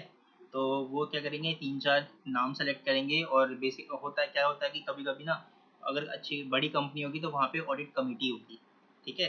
तो वो क्या करेंगे, 3-4 बंदों का नाम सेलेक्ट करेंगे, वो नाम किसे देंगे, ऑडिट कमेटी को देंगे। ऑडिट कमेटी चेक करेगा, सारी चीज़ें चेक करने के बाद ना वो नाम रेफर कर देगा किसको, शेयर होल्डर्स को। और शेयर होल्डर्स क्या करेंगे, जनरल मीटिंग के अंदर उस बंदे को अपॉइंट कर देंगे एज ए ऑडिटर। तो बेसिकली यहाँ पे देखा जाए ना तो बोर्ड ऑफ डायरेक्टर अपॉइंट नहीं करते। बोर्ड ऑफ डायरेक्टर क्या कहते हैं, अपॉइंटमेंट प्रोसीजर को फॉलो करते हैं, और लास्ट में जो नाम होगा ना वो कंक्लूड करके किसको दे देते हैं, मेंबर्स को दे देते हैं। और मेंबर्स क्या कहता है, ऑडिटर को अपॉइंट करता है। तो अगर मान लो ऑडिट कमेटी है तो ऑडिट कमेटी नाम देगा मेंबर को। अगर ऑडिट कमेटी नहीं है तो बोर्ड ऑफ डायरेक्टर क्या करेंगे, नाम चूज करेंगे 3-4 बंदों का, और उसमें से जो बेस्ट होगा उसका नाम देंगे मेंबर को, और मेंबर क्या करेगा, उस बंदे को अपॉइंट करेगा, ठीक है। तो अब सवाल ये आता है कि वो बंदा कितने टाइम पीरियड के लिए रहेगा ऑर्गेनाइजेशन के अंदर। तो बेसिकली यहाँ पे जो पहला वाला जो ऑडिटर था, ठीक है, जो सब्सिक्वेंट फर्स्ट ऑडिटर था, उसका टेन्योर कितना था, अप टू फर्स्ट एजीएम, ठीक है। जबकि इसका क्या होगा, ये रहेगा पहले एजीएम से लेके अगले छठे एजीएम तक। मतलब इसका जो टेन्योर होगा वो 5 साल का होगा। मतलब अगर वो इस साल अपॉइंट हुआ है तो अभी से लेके अगले 5 साल तक वो उस कंपनी के अंदर ऑडिटर रह सकता है, ऑडिटर बन के काम कर सकता है, ठीक है। तो इसका जो टाइम पीरियड होगा वो 5 साल के लिए होगा, जबकि फर्स्ट ऑडिटर का जो टाइम पीरियड होगा वो कितने साल का होगा, सिर्फ 1 साल का होगा, ठीक है। अब आ जाते हैं हम गवर्नमेंट कंपनी के केस में। तो गवर्नमेंट कंपनी में कहता है फर्स्ट ऑडिटर होगा, फर्स्ट ऑडिटर को अपॉइंट कौन करेगा, यहाँ पे जो अपॉइंटमेंट करेगा वो CNAG करेगा, controller and auditor general of India. एक चीज़ याद रखना, जितनी भी गवर्नमेंट कंपनीज होगी उसके अंदर जो ऑडिटर अपॉइंट होगा वो ऑडिटर अपॉइंट कौन करेगा, C&AG, controller and auditor general of India, ठीक है। इसका काम होता है ऑडिटर को अपॉइंट करना। तो ये अपॉइंट करेगा कितने दिन के अंदर अपॉइंट करेगा, ये अपॉइंट करेगा, 1 मिनट बस, ठीक है। ये अपॉइंट करेगा 60 दिन के अंदर अंदर, ठीक है। तो 60 डेज के अंदर अंदर ये अपॉइंट करेगा। अगर मान लो ये 60 डेज के अंदर अंदर अपॉइंट करने में फेल हो जाता है, ठीक है, ये अपॉइंट नहीं कर पाता है, तो क्या होगा यहाँ पे बोर्ड ऑफ डायरेक्टर्स अपॉइंट करेंगे। अब बोर्ड ऑफ डायरेक्टर्स की रिस्पॉन्सिबिलिटी आ जाएगी। मतलब ये तो सेंट्रल गवर्नमेंट की अथॉरिटी थी, पहले CAG कर रहा था, मान लो वो फेल हो गया तो अब यहाँ पे कौन आ गया, बोर्ड ऑफ डायरेक्टर्स, मतलब कंपनी में आ गए हम। अब कंपनी के अंदर बोर्ड ऑफ डायरेक्टर्स अपॉइंट करेगा। अगर मान लो वो भी फेल हो गया अपॉइंट करने में, ठीक है, तो यहाँ पे अब कौन करेगा, मेंबर करेगा। तो अब सवाल ये आता है कि बोर्ड ऑफ डायरेक्टर्स को कितने दिन का टाइम पीरियड दिया जाएगा ऑडिटर को अपॉइंट करने के लिए। तो यहाँ पे बोर्ड ऑफ डायरेक्टर्स को मिलेगा 30 दिन का टाइम, कि 30 दिन के अंदर बोर्ड ऑफ डायरेक्टर को अपॉइंट करना होगा। मतलब 30 दिन के अंदर बोर्ड मीटिंग करेंगे वो, जिसके अंदर सारे बोर्ड मेंबर्स आएंगे, ठीक है। उसके बाद जो 3-4 नाम होंगे उसमें डिस्कशन होगा, उसके बाद उनमें से किसी एक को सिलेक्ट करके अपॉइंट कर देंगे। मतलब सभी लोग अपने अपने हिसाब से रिकमेंडेशन लेके आएंगे। मतलब मान लो 15 बोर्ड मेंबर्स हैं तो हर कोई मान लो हर कोई नहीं, मतलब मान लो 4-5 बंदे अपने अपने तरफ से लेके आए नाम कि मैं इसको अपॉइंट करना चाहता हूँ, इसको वो इसको, ठीक है।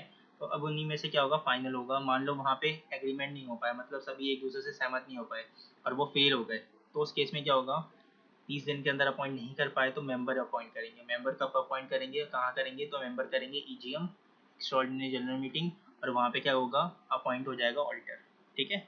वो ऑडिटर कितने टाइम पीरियड के लिए रहेगा, वो ऑडिटर रहेगा सिर्फ और सिर्फ फर्स्ट टेन्योर के लिए, और उसके बाद क्या हो जाएगा, वो डिस्क्वालीफाई हो जाएगा, मतलब वो उसका टाइम पीरियड खत्म हो जाएगा। अब आता है सब्सिक्वेंट ऑडिटर। तो सब्सिक्वेंट ऑडिटर को यहाँ पे कौन अपॉइंट करेगा, सेम वही सेंट्रल गवर्नमेंट, ठीक है, जिसे हम कहते हैं यहाँ पे C&AG, controller and auditor general of India. तो यहाँ पे CAG अपॉइंट करेगा, ये क्या करेगा, अब यहाँ पे सवाल ये आता है कि ये कितने टाइम पीरियड के लिए रहेगा, तो ये सिर्फ 1 साल के लिए रहेगा। यहाँ पे जो टेन्योर है, जबकि यहाँ पे हमने देखा था 6 साल, यहाँ पे हमने देखा था 6 साल, यहाँ पे 1 साल के लिए रहेगा। ठीक है, मतलब एक ही फाइनेंशियल ईयर का ऑडिट करेगा वो, कि जैसे इस साल का है तो इसी साल का फाइनेंशियल ऑडिट करेगा, जबकि यहाँ पे हमने देखा था कि 5 साल का ऑडिट करेगा वो। और इसका जो टेन्योर होता है वो क्या होता है, tenure up to the conclusion of first AGM, मतलब एजीएम जैसे ही कंप्लीट होगा तब तक वो रहेगा कंपनी के अंदर। एजीएम जैसे ही कंडक्ट हो जाएगा, सारे रिपोर्ट्स वगैरह आ जाएंगे, उसके बाद वो क्या हो जाएगा, उसका टाइम पीरियड खत्म हो जाएगा। फिर मैक्सिमम टाइम लिमिट जो है उसका, वो क्या है, 180 days from the date of incorporation है। इस तरीके से 180 दिन का मैक्सिमम टाइम पीरियड मिलता है उसे। ठीक है, जो 10 टाइम, ठीक है, फिर क्या होता है यहाँ पर, अपॉइंटमेंट से with in the 180 days from the commencement of financial year.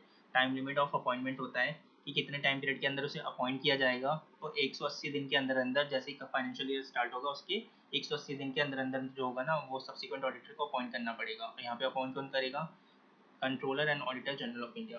तो बेसिकली मैंने सब्सिक्वेंट ऑडिटर के अंदर क्या बताया कि अपॉइंटमेंट सीएजी करेगा। ठीक है, वो ऑडिट कितने टाइम पीरियड का करेगा, सिर्फ एक ही फाइनेंशियल ईयर का ऑडिट करेगा। उसका टेन्योर क्या होगा, टेन्योर होगा उसका मतलब कब तक वो उस कंपनी के अंदर रहेगा, तो from the conclusion of the AGM, AGM के कंक्लूजन होने तक, मतलब एजीएम खत्म होने तक वो कंपनी के अंदर रहेगा। कब तक उसे अपॉइंट कर लेना चाहिए, मतलब ऑडिटर को मान लो अगर अपॉइंट करना चाहते हैं तो कब तक का टाइम पीरियड है, तो कहता है कि कंपनी मतलब फाइनेंशियल ईयर शुरू होने के 180 दिन के अंदर अंदर आपको अपॉइंट करना होगा सब्सिक्वेंट ऑडिटर को। अगर आपने अपॉइंट नहीं करा तो आपके पास जो भी पेनल्टीज वगैरह है वो लायबल हो जाएंगी। ठीक है, तो ये था हमारा थर्ड टॉपिक, थर्ड या फोर्थ मुझे याद नहीं है कौन सा टॉपिक है। ठीक है, तो ये था किस चीज़ का, अपॉइंटमेंट ऑफ ऑडिटर। तो मैंने सारे पढ़ा दिए केस जितने भी हैं अपॉइंटमेंट के। तो गवर्नमेंट कंपनी भी पढ़ा दिया तुम्हें और नॉन गवर्नमेंट कंपनी भी पढ़ा दिया, और उसके अंदर जो पार्ट पार्ट आते हैं, फर्स्ट ऑडिटर, सब्सिक्वेंट ऑडिटर, वो भी मैंने तुम्हें पढ़ा दिया है। ठीक है, अब करेंगे हम नेक्स्ट टॉपिक जिसका नाम होगा रिमूवल ऑफ द ऑडिटर। ठीक है,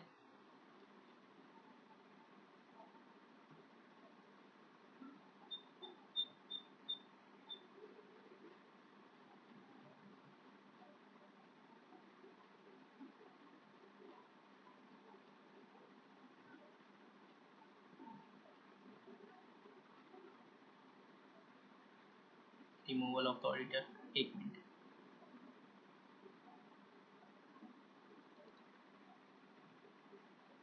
देखो, रिमूवल से पहले एक टॉपिक पढ़ाना है मुझे जिसका नाम है, ठीक है, फिलिंग ऑफ कैजुअल वैकेंसी। तो पहले मैं टॉपिक बता देता हूँ, मतलब इसकी मीनिंग क्या है वो बता देता हूँ, फिर उसके बाद ये करेंगे हम।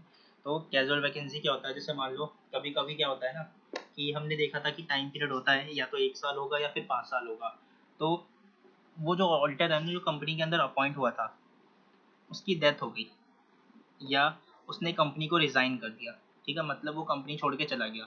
मतलब रिज़ाइन क्यों करा, हो सकता है कंपनी वाले इसके ऊपर प्रेशर बना रहे हो। ठीक है, मतलब वो अपनी तरीके से काम करवाना चाह रहे हो, जबकि वो उस तरीके से काम नहीं करना चाहता है। ठीक है, क्योंकि उसको उस चीज़ की परमिशन ही नहीं है। तो यहाँ पे उनके बीच में कन्फ्लिक्ट हो गया, इस वजह से उसने क्या कर दिया, रिज़ाइन कर दिया। तो या तो उस ऑडिटर की डेथ हो गई, या तो उसने रिज़ाइन कर दिया। तो जैसे ही रिज़ाइन कर देगा या डेथ हो जाएगी, तो उस केस में वो जो पोस्ट होगा वो खाली हो जाएगा। तो जब वो पोस्ट खाली हो जाएगा तो उस चीज़ को हम कहते हैं वैकेंसी। ठीक है, और ये कैजुअली हुआ इस वजह से इसका नाम होता है कैजुअल वैकेंसी। तो यहाँ पे क्या होता है ना, जब अगर बीच में जो पोस्ट है वो खाली हो गई, तो उसको भरना पड़ेगा। तो ऑडिटर को क्या नाम है, यहाँ पे नया ऑडिटर अपॉइंट करना पड़ेगा। तो यहाँ पे सवाल ये आता है कि अपॉइंट कौन करेगा, ठीक है, क्या प्रोसीजर होगा। तो अगर गवर्नमेंट कंपनी है वहाँ पे क्या हो रहा है, कैजुअल वैकेंसी हुआ है, क्या है यहाँ पे, कि अगर कोई गवर्नमेंट कंपनी है और वहाँ पे कैजुअल वैकेंसी हुआ है, तो सीएजी फिल करेगा। ठीक है, विद इन द 30 डेज। अगर वो मान लो फेल हो गया अपॉइंट करने में, तो वहाँ पे बोर्ड ऑफ डायरेक्टर्स फिल करेगा अगले 30 दिन के अंदर। मतलब बोर्ड ऑफ डायरेक्टर अपॉइंट करेगा ऑडिटर को 30 दिन के अंदर। अब सवाल ये आता है कि ये जो ऑडिटर अपॉइंट हुआ होगा वो कितने टाइम पीरियड के लिए ऑडिट करेगा, तो वो सिर्फ उसी साल तक का ऑडिट करेगा। ठीक है, जैसे ही एजीएम होगा उस साल का, उसके बाद वो क्या हो जाएगा, उसका टाइम पीरियड पूरा हो जाएगा। अगर कंपनी चाहे तो उसे अगले 5 साल के लिए, मतलब अगले जो बाकी बचे होंगे साल, मतलब 1 साल तो हो गया होगा उसका, बाकी सालों के लिए अपॉइंट कर सकती है ऑडिटर। ठीक है, अदरवाइज किसी और को भी अपॉइंट कर सकती है। तो कुल मिला के ये है कि अगर साल के बीच में कैजुअल वैकेंसी हो गई, मतलब ऑडिटर चला गया किसी भी रीज़न की वजह से, तो उस पोजीशन को भरने के लिए जो अपॉइंटमेंट होगा वो कहलाएगा आपका casual vacancy, filling of casual vacancy. ठीक है, तो गवर्नमेंट कंपनी में ये प्रोसीजर है। क्या प्रोसीजर है, सेंट्रल गवर्नमेंट से, सॉरी, सीएजी अपॉइंट करेगा कितने दिन के अंदर, 30 दिन के अंदर। अगर सीएजी अपॉइंट नहीं कर पाया तो बोर्ड ऑफ डायरेक्टर अपॉइंट करेगा बोर्ड मीटिंग कंडक्ट करके अगले 30 दिन के अंदर। फिर आता है नॉन गवर्नमेंट कंपनी के, ठीक है, नॉन गवर्नमेंट कंपनी है। तो देखो नॉन गवर्नमेंट कंपनी के केस में क्या होगा कि यहाँ पे दो केसेस बनेंगे कि जो बंदा छोड़ के गया है ना वो किस वजह से गया है, वो रिजाइन करके गया। मतलब यहाँ पे ना हमने देखा था दो केसेस होंगे, या तो डेथ होगी या तो क्या होगा रिजाइन करा होगा। तो अगर जो खाली ये जो पोस्ट खाली हुई है मतलब कैजुअल वैकेंसी हुई है वो ड्यू टू रेजिग्नेशन हुई है, मतलब रीजन क्या है कि वो खाली करके गया, मतलब वो छोड़ के गया है, ऑडिटर छोड़ के गया है। तो उस केस में यहाँ पे जो होगा ना board of directors meeting conduct करेंगे और क्या होगा पास, वहाँ पे बोर्ड रेजोल्यूशन पास होगा।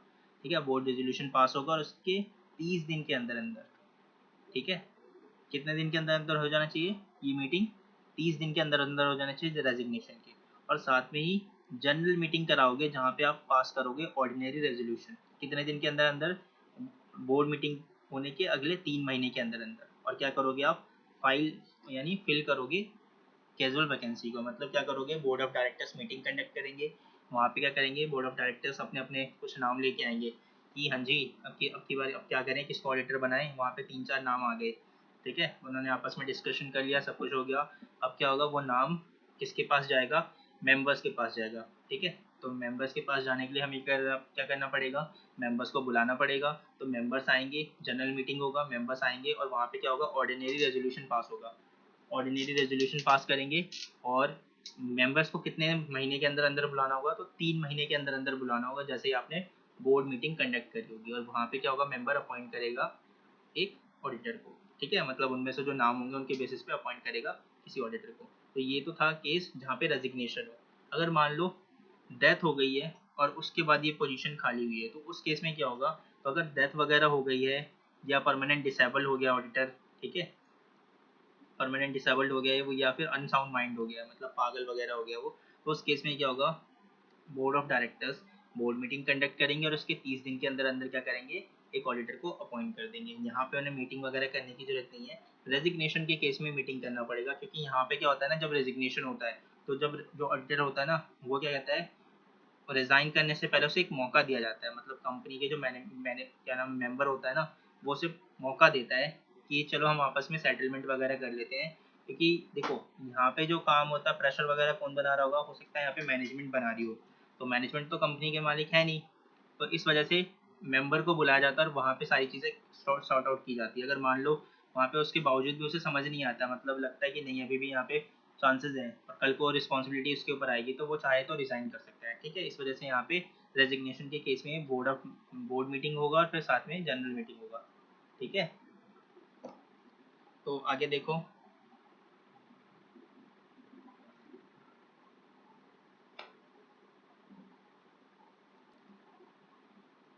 नेक्स्ट टॉपिक पे आ जाओ, ठीक है। नेक्स्ट टॉपिक क्या था हमारा, वही है, आगे हम पढ़ेंगे, 1 minute, removal of the auditor, ठीक है। तो ये हमारा second last, may be second last topic हो। तो रिमूवल ऑफ द ऑडिटर के बारे में क्या रूल है,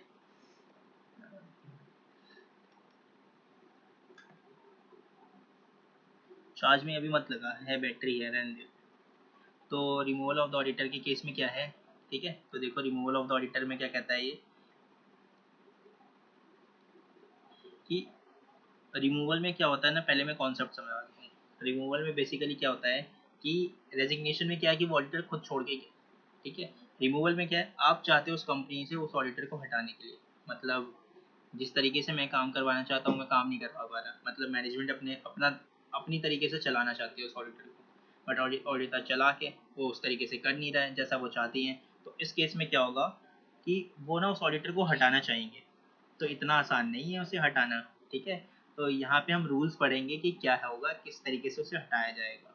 तो अगर मान लो मैनेजमेंट ऑडिटर को हटाना चाहता है तो उसको सबसे पहले कंडक्ट करना पड़ेगा बोर्ड रेजोल्यूशन, मतलब बोर्ड मीटिंग करना पड़ेगा और वहाँ पे पास करेंगे बोर्ड रेजोल्यूशन, ठीक है। तो देखते हैं हम इसे यहाँ से। तो सबसे पहले क्या करेंगे, वो कंडक्ट करेंगे बोर्ड मीटिंग जिसके अंदर वो पास करेंगे बोर्ड रेजोल्यूशन, ठीक है। बोर्ड रेजोल्यूशन पास होगा किस चीज़ के लिए, मतलब क्या टॉपिक डिस्कस होगा वहाँ पर कि हमें ऑडिटर को हटाना है, ठीक है, उससे रिलेटेड बोर्ड मीटिंग कंडक्ट करेंगे वो। तो जैसे ही बोर्ड मीटिंग कंडक्ट करेंगे वहाँ पे रेजोल्यूशन वगैरह पास हो जाएगा, मतलब ज़्यादातर डायरेक्टर्स एग्री हो जाएंगे, ठीक है इस डायरेक्टर को मतलब इस ऑडिटर को हटा देते हैं, इस चीज़ के लिए एग्री हो जाएंगे, तो उसके 30 दिन के अंदर आपको अप्लाई करना पड़ेगा सेंट्रल गवर्नमेंट के पास, ठीक है, रिमूवल ऑफ ऑडिटर के लिए। मतलब जो यहाँ पे क्या करोगे, आप सेंट्रल गवर्नमेंट के पास जाओगे और ना आप अपने रीजंस दोगे कि हम ना ये वाले रीजंस है जिसकी वजह से अपने इस ऑडिटर को हटाना चाहते हैं, ठीक है। तो यहाँ पे आप क्या करोगे, रीजंस दोगे, क्योंकि देखो हो सकता है कि जो ऑडिटर है वो कंपनी के फ्रॉड जान चुका है, अब मैनेजमेंट को इस बात का डर लग रहा है, इस वजह से ना वो जल्दी जल्दी उसको हटाना चाहते हैं, ताकि ये जो उनका राज जो है जो कंपनी में छुपा हुआ था वो बाहर ना आ जाए। हो सकता है इस वजह से वो हटाना चाहते हैं, ठीक है, उस ऑडिटर को। तो क्योंकि सारी पावर तो क्या नाम है उनके पास है ही, मैनेजमेंट के पास। तो अगर ऐसा होगा ना, इस वजह से यहाँ पे गवर्नमेंट ने उनके ऊपर एक रूल लगा दिया है कि आपको ना कुछ भी हो जाए, कोई भी केस है जहाँ पे रिमूवल करना है आपको, तो हमसे परमिशन लो, हमें रीज़न दो कि क्यों हटाना चाहते हो उस बंदे को आप, ठीक है। तो इस वजह से यहाँ पे क्या होगा, गवर्नमेंट से अप्रूवल लेना पड़ेगा। तो आप क्या करोगे, गवर्नमेंट को रीज़न दोगे किस वजह से आप हटाना चाहते हो, ठीक है। तो अगर गवर्नमेंट को आपका रीज़न लगा वैलिड, तो सेंट्रल गवर्नमेंट दे देगी आपको अप्रूवल, ठीक है, कि ठीक है आप उस ऑडिटर को हटा दो। और उसे लगा रीज़न इनवैलिड, तो वो आपको अप्रूवल नहीं देगी। तो जब आपको अप्रूवल नहीं मिलेगा तो आप ऑडिटर को नहीं हटा सकते, ठीक है। तो अगर मान लो अप्रूवल मिल गया, तो उस केस में क्या करोगे, आप कंडक्ट करोगे जनरल मीटिंग, मतलब मेंबर्स को बुलाओगे जनरल मीटिंग के लिए, आप ऑर्डर वगैरह नोटिस वगैरह भेज दोगे और आप क्या करोगे, जनरल मीटिंग कंडक्ट करोगे, ठीक है। मतलब यहाँ पे क्या होंगे, सारे के सारे शेयर होल्डर्स आएंगे, शेयर होल्डर्स को आप तो उसके बारे में बताओगे, मतलब जो आपका एजेंडा होगा वो बताओगे, और उसके लिए वो क्या करेंगे, वहाँ पर वोटिंग करेंगे और क्या पास करेंगे, स्पेशल रेजोल्यूशन, ठीक है। कितने दिन के अंदर अंदर आप क्या करोगे, मीटिंग कंडक्ट करोगे, 60 दिन के अंदर from the date of approval from the central government. तो जैसे ही सेंट्रल गवर्नमेंट ने अप्रूवल दिया होगा, उसके 60 दिन के अंदर क्या करोगे, जनरल मीटिंग कंडक्ट करोगे। जनरल मीटिंग के अंदर डिस्कशन होगा, मतलब मेंबर्स को पहले ही नोटिस में बता दिया जाएगा कि किस वजह से मीटिंग की जा रही है। वहाँ पे क्या होगा, मेंबर्स जो होंगे या तो ऑडिटर को हटाने के फेवर में वोट डालेंगे, या तो क्या नाम है, अगेंस्ट में वोट डालेंगे। तो अगर फेवर में वोट डाला, मतलब रेजोल्यूशन पास हो गया, तो ऑडिटर को हटा दिया जाएगा, ठीक है। मतलब यही है यहाँ पर कि अगर एसआर पास हो गया, एसआर अगर पास हो गया तो रिमूवल हो जाएगा ऑडिटर, ठीक है। और अगर एसआर पास नहीं हुआ तो क्या होगा, रिमूवल नहीं होगा। अब देखो एक चीज़ है यहाँ पर कि जब ना ऑडिटर रिमूवल हट करना, मतलब जब मैनेजमेंट सॉरी जब मेंबर्स ऑडिटर को हटाना चाहेंगे ना, तो जब वो वोट करेंगे उससे पहले ना एक वो मौका देंगे ऑडिटर को अपनी बात रखने का, ठीक है। जैसे इतने सारे आरोप लगा रहे हैं वो, मैं क्या नाम है, बोर्ड ऑफ डायरेक्टर, कि नहीं ये इस तरीके से काम नहीं करता है वगैरह वगैरह, ठीक है। तो भाई जब उसकी बात सुनिए तो उस बंदे की भी बात सुन लो जिस जो काम कर रहा था। तो यहाँ पे क्या होगा, जो मैनेजमेंट मेंबर है, जो कंपनी का मालिक है, वो क्या करता है, जब मैनेजमेंट की बात सुन लेता है तो उसके बाद ना उस ऑडिटर को भी मौका देता है अपनी बात रखने का, कि देखो ये आपके ऊपर इतने सारे एलिगेशन लगा रहे हैं, ऑडिटर आपको हटाने की कोशिश कर रहे हैं, तो आप अब कुछ कहना चाहते हो तो बताओ, ठीक है। तो वो अपनी उससे बात रखने का मौका देगा। तो अगर ना मेंबर उसकी बात से सहमत होगा, तो वो क्या करेगा, रेजोल्यूशन पास नहीं करेगा, मतलब एसआर के लिए वोट नहीं आएगा, अगेंस्ट में वोट चला जाएगा और रेजोल्यूशन पास नहीं हो पाएगा, ठीक है। और अगर मान लो उसकी बात से वो सेटिस्फाई नहीं हो पाया, तो क्या करेगा, उसके फेवर में वोट डाले, मतलब एसआर पास कर देगा, मतलब क्या नाम है कि रिमूवल के फेवर में वोट डाल देगा और वहाँ से वो ऑडिटर रिमूव हो जाएगा, ठीक है। तो ये केस था कि अगर आपको ऑडिटर को हटाना है तो क्या प्रोसीजर होगा। सबसे पहले क्या करो, बोर्ड मीटिंग कंडक्ट करो, वहाँ पे बोर्ड रेजोल्यूशन पास करो। बोर्ड रेजोल्यूशन पास होगा, बोर्ड मीटिंग के अंदर आपने डिस्कस क्या करा होगा कि ऑडिटर को हटाना है, क्या रीजन है वगैरह वगैरह, ठीक है। कितने दिन के अंदर करना है आपको, ठीक है, बोर्ड मीटिंग कर लेना। उसके 30 दिन के अंदर अंदर आपको अप्रूवल लेने जाना है, किसके पास से, सेंट्रल गवर्नमेंट के पास से। तो सेंट्रल गवर्नमेंट आपको अप्रूवल देगा। अप्रूवल कब देगा, जब आप उसे प्रॉपर रीजंस दोगे कि किस वजह से आप उसे हटाना चाहते हो। तो आपके रीजंस के बेसिस पे वो क्या करेगा, आपको अप्रूवल दे देगा। और हो सकता है आपको अप्रूवल ना दे, अगर अप्रूवल दे देगा तो आगे का प्रोसीजर फॉलो करोगे, अगर अप्रूवल नहीं देगा तो आपका रिमूवल का जो प्रोसीजर है वो वहीं ख़त्म हो जाएगा। तो अगर आप उसने अप्रूवल दे दिया तो आप क्या करोगे, आपको अगले क्या नाम है 60 दिन के अंदर अंदर ना मेंबर्स की मीटिंग बुलानी पड़ेगी, और मेंबर्स की मीटिंग बुलाओगे, मेंबर्स को बताओगे कि किस वजह से मीटिंग की गई है, ठीक है। सारी चीज़ें हो जाएंगी और मेंबर्स उसके बाद क्या करेगा, वोट डालेगा कि ऑडिटर को हटाया जाए या ना हटाया जाए। तो अगर उन्होंने फेवर में वोट डाला है कि ऑडिटर को हटा दिया जाए, यानी रेजोल्यूशन पास हो जाएगा। SR पास हो जाएगा, SR पास हो जाएगा तो ऑडिटर रिमूव हो जाएगा, और अगर SR पास नहीं हुआ तो ऑडिटर रिमूव नहीं होगा।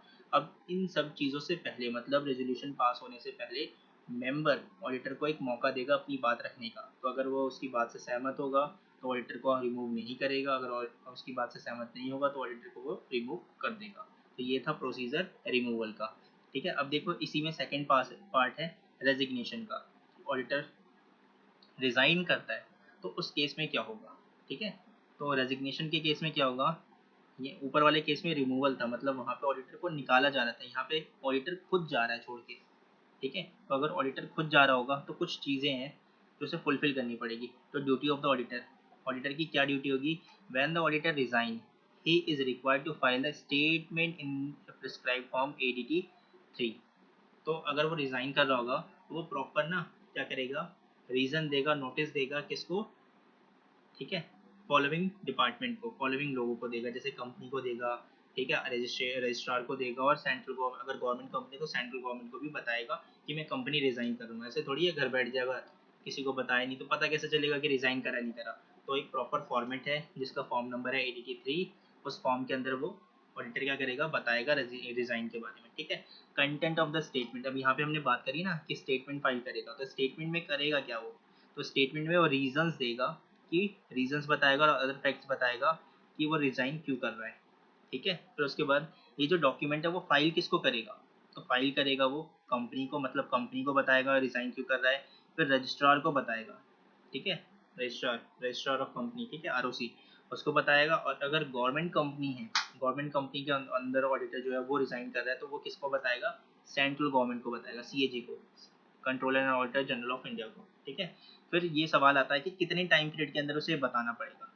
ठीक है, मतलब ये जो डॉक्यूमेंट है कब तक फाइल करना होगा, 30 दिन के अंदर अंदर, जैसे उसने कंपनी को रिज़ाइन करा है तो कंपनी को रिज़ाइन करने के 30 दिन के अंदर अंदर उसे ये इन्फॉर्मेशन इन लोगों को बतानी होगी, किनको, कंपनी को, रजिस्ट्रार को, और गवर्नमेंट कंपनी है तो उस केस में CAG को। ठीक है, फाइन फॉर नॉन फाइलिंग, अगर मान लो उसने इन्फॉर्मेशन नहीं बताई विद इन द प्रिस्क्राइब लोगों को जो बताना था, अगर नहीं बताई तो क्या होगा, तो 50,000 रुपये तक का फाइन होगा। और ठीक है, रेमुनरेशन जो उसको मिलता है उस ऑडिट के बदले में, विच एवर इज लोअर, इन दोनों में जो लोअर होगा उतने अमाउंट तक का उसके ऊपर लगेगा फाइन। ठीक है, और साथ में ही ये अगर ये डिले होता रहा तो 500 रुपये पर डे भी लगेगा।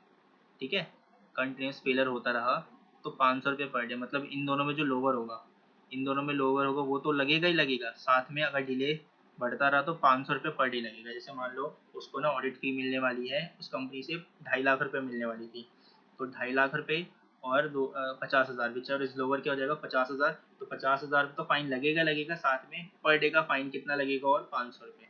तो मान लो 30 दिन के अंदर अंदर उसे बताना था, 30 दिन से ना ज़्यादा हो गए, और आज वह ना 40वां दिन है।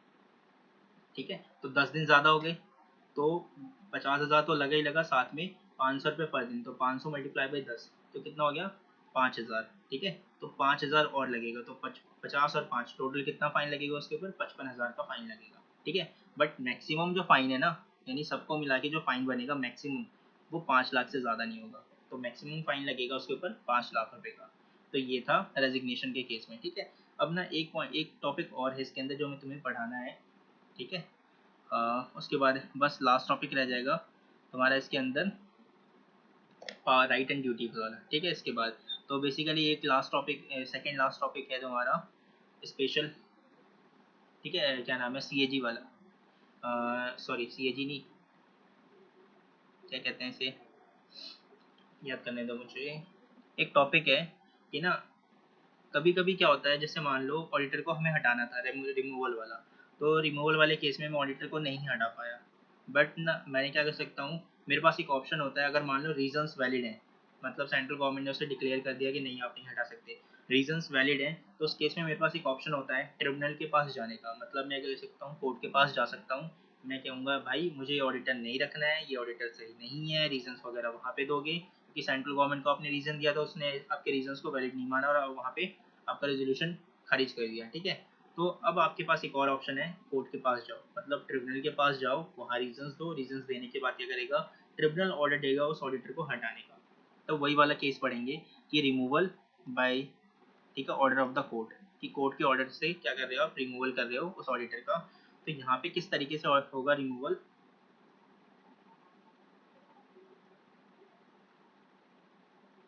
एक मिनट रुक जाओ, मैं देखना चाहता हूँ कि वही वाला पॉइंट वही है या दूसरा है। ये रहा वो टॉपिक जिसकी बात कर रहा था मैं, ठीक है। Removal of the auditor on order of the tribunal, कि ट्रिब्यूनल के ऑर्डर से क्या होगा, रिमूवल हो जाएगा ऑडिटर, ठीक है। तो इस केस में क्या होगा, यहाँ पे बेसिकली करना क्या होगा आपको, यहाँ पे एप्लीकेशन फाइल करना पड़ेगा, ठीक है। अभी एप्लीकेशन कौन फाइल करेगा, हो सकता है सेंट्रल गवर्नमेंट ने खुद फाइल करा हो या फिर एनी अदर पर्सन कंसर्न ने करा हो, जैसे उस बोर्ड ऑफ डायरेक्टर ने करा हो या मेंबर ने करा हो, और उन्होंने क्या करा हो, यहाँ पे एप्लीकेशन फाइल करा है ट्रिब्यूनल को, और ट्रिब्यूनल क्या करेगा, उस एप्लीकेशन के अंदर आप रीजंस दोगे कि आप ना किस किस वजह से उस ऑडिटर को हटाना चाहते हो। तो अगर वो उन रीजन से ऑडिट क्या नाम है ट्रिब्यूनल सेटिस्फाई हो गया, ठीक है, रीजन से क्या हो गया, ऑडिट की जो रीजन दिए ऑडिटर के लिए आपने, उस रीजन से सेटिस्फाई हो गया, उन्हें लगता है कि हाँ ऑडिटर, यहाँ पे ऑडिटर फ्रॉड में इन्वॉल्व है या वो फ्रॉड करवा रहा है, तो उस केस में क्या होगा यहाँ पर, ठीक है, यहाँ पे क्या होगा, ऑडिट दे सकता है कोर्ट कि ठीक है यहाँ पे ऑडिटर को हटा दो, ठीक है। तो यहाँ पे बेसिकली क्या है कि if application was made by central government, अगर सेंट्रल गवर्नमेंट ने ये एप्लीकेशन दिया है, तो within the 15 day the order has been order that he shall not function as auditor। तो यहाँ पे क्या होगा, कोर्ट ऑर्डर सॉरी ऑर्डर दे देगा कि 15 दिन के अंदर अंदर ऑर्डर दे देगा कि जो ऑडिटर है वो अब काम नहीं करेगा उस कंपनी के अंदर, वो ऑडिटर क्या हो जाएगा, डिस्क्वालीफाई हो जाएगा, और साथ में ये ऑर्डर देगा कि आप क्या करो, किसी अनदर ऑडिटर को अपॉइंट करो एज ऑडिटर, ठीक है। ये कौन ऑर्डर देगा, ये क्या नाम है, ट्रिब्यूनल ऑर्डर देगा किसको, सेंट्रल गवर्नमेंट को, क्योंकि यहाँ पे किसने एप्लीकेशन फाइल करा था, सेंट्रल गवर्नमेंट ने। अगर मान लो यहाँ पे ऑडिटर फाइल करा होता बोर्ड ऑफ डायरेक्टर ने, तो ये डायरेक्शन किसको मिला होता, बोर्ड ऑफ डायरेक्टर को। अगर मान लो इसकी जगह मेंबर ने फाइल करा होता तो किसको मिलता, डायरेक्शन मेंबर को मिलता, ठीक है। अगर मान लो ये एप्लीकेशन डायरेक्टर ने सॉरी सेंट्रल गवर्नमेंट ने फाइल नहीं करी है, तो direct the company to change its auditor, मान लो यहाँ पे सेंट्रल गवर्नमेंट ने नहीं करी, जैसे मैंने एग्जांपल दिया तुम्हें कि बोर्ड ऑफ डायरेक्टर ने करा, तो जिसने भी डायरेक्ट करा होगा उसको ये क्या दिया जाएगा, कहा जाएगा कि ऑडिटर को चेंज करो और दूसरे ऑडिटर को अपॉइंट करो। अगर बोर्ड ऑफ डायरेक्टर ने एप्लीकेशन फाइल करा है तो बोर्ड ऑफ डायरेक्टर को कहा जाएगा, अगर मेंबर ने करा है तो मेंबर को कहा जाएगा, ठीक है। तो इस तरीके से चलेगा, और नया वाला जो ऑडिटर होगा वो अपॉइंट हो जाएगा, साथ में जो रिमूव हुआ होगा ऑडिटर वो 5 साल के लिए डिस्क्वालीफाई हो जाएगा, मतलब किसी और कंपनी में ऑडिटर नहीं बन सकता है वो, तो ये इतनी बड़ी पेनल्टी उसके ऊपर लगेगी, ठीक है।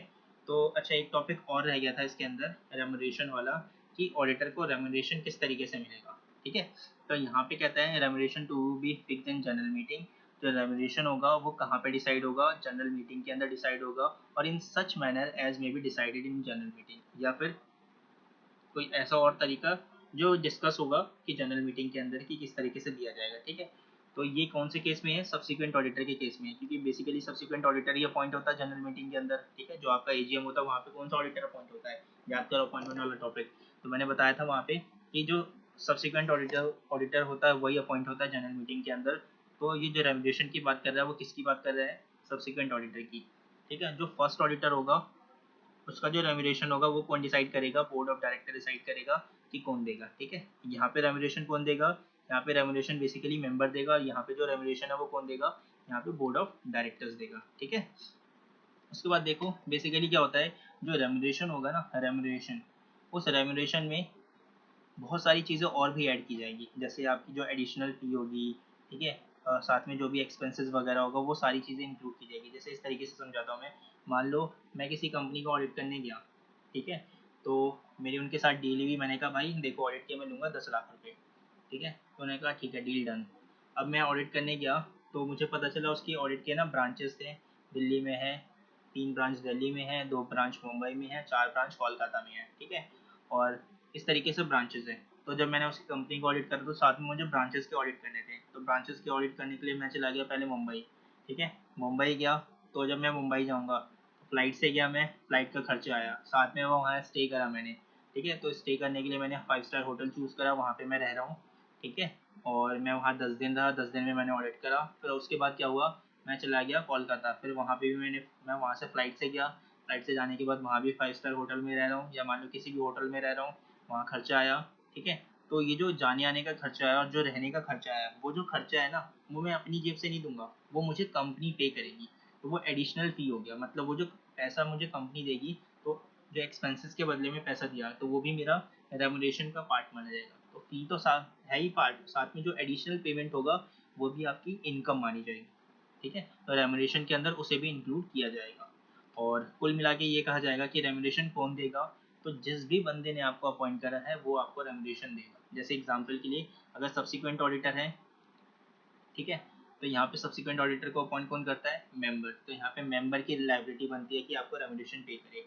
फिर अगर मान लो फर्स्ट ऑडिटर है, तो फर्स्ट ऑडिटर के केस में किसने अपॉइंट करा होगा, या तो बोर्ड ऑफ डायरेक्टर ने अपॉइंट करा होगा नॉन गवर्नमेंट कंपनी में, या तो फिर किसने करा होगा, सीएजी ने, अगर गवर्नमेंट कंपनी होगी तो रिस्पॉन्सिबिलिटी किसकी आएगी, या तो बोर्ड ऑफ डायरेक्टर की या फिर सीएजी की, डिपेंड करेगा कंपनी कौन सी है। प्राइवेट कंपनी है तो बोर्ड ऑफ डायरेक्टर की, और गवर्नमेंट कंपनी है तो उस केस में किसकी आएगी, सीएजी की, ठीक है। तो ये था टॉपिक था तुम्हारा रेमुनरेशन ऑफ द ऑडिटर। अब लास्ट टॉपिक है इस चैप्टर का जिसका नाम है power and duties of the auditor, ठीक है। तो power and duties of the auditor के बारे में बात करते हैं।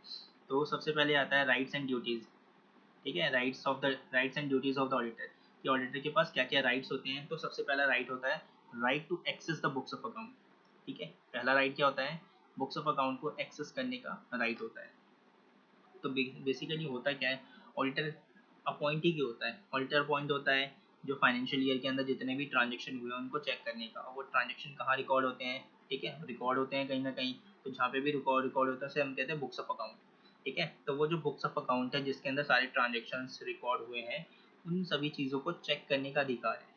जाहिर सी बात है, अगर जब बुक्स ऑफ अकाउंट ही नहीं देखने दिया जाएगा, जब उसे चेक ही नहीं करने दिया जाएगा, तो ऑडिटर क्या करेगा वो, ठीक है। तो ऑडिटर अपॉइंट इसीलिए होता है ताकि वो सारी चीज़ें चेक कर पाए, सारे के सारे वाउचर्स चेक कर पाए जिसके बेसिस पे ट्रांजेक्शन रिकॉर्ड हुए हैं, ठीक है। जो भी जितने भी रजिस्टर्स हैं जो चाहिए, जितनी भी बाकी इन्फॉर्मेशन है जो चाहिए, वो सारी चीज़ें चेक कर सकता है वो कौन, ऑडिटर, ठीक है। चाहे वो हेड ऑफिस का हो, चाहे उसके ब्रांच का हो, या फिर कोई और कंपनी का जो उससे रिलेट करता हो, तो उन सभी चीज़ों को क्या कर सकता है, वो चेक कर सकता है, ठीक है। आगे आ जाओ। जैसे चाहे तो वेब क्या नाम है, सब्सिडी कंपनी का हो, एसोसिएट कंपनी का हो, होल्डिंग कंपनी का हो, ठीक है, सभी कंपनीज का चेक कर सकता है। कंडीशन क्या है, कंसोलिडेटेड फाइनेंशियल स्टेटमेंट बनना चाहिए। ये नहीं भी पढ़ोगे तो भी चलेगा, ठीक है, ये नहीं भी करोगे तो चलेगा। बस क्या याद रखना है तुम्हें कि बुक्स ऑफ अकाउंट वगैरह चेक करने का अधिकार है, जितने भी बुक्स होंगे वो, ठीक है, जितने भी वाउचर्स होंगे उस कंपनी के जिसके बेसिस पे रिकॉर्डिंग होगा वो, चाहे वो बुक्स ऑफ अकाउंट कहीं भी रखा हो, रजिस्टर्ड ऑफिस पे रखा हो या फिर वो कहीं एनी अदर प्लेस पे रखा हो, उन सभी को बुक्स ऑफ अकाउंट को चेक करने का उसके पास अधिकार होगा, ठीक है।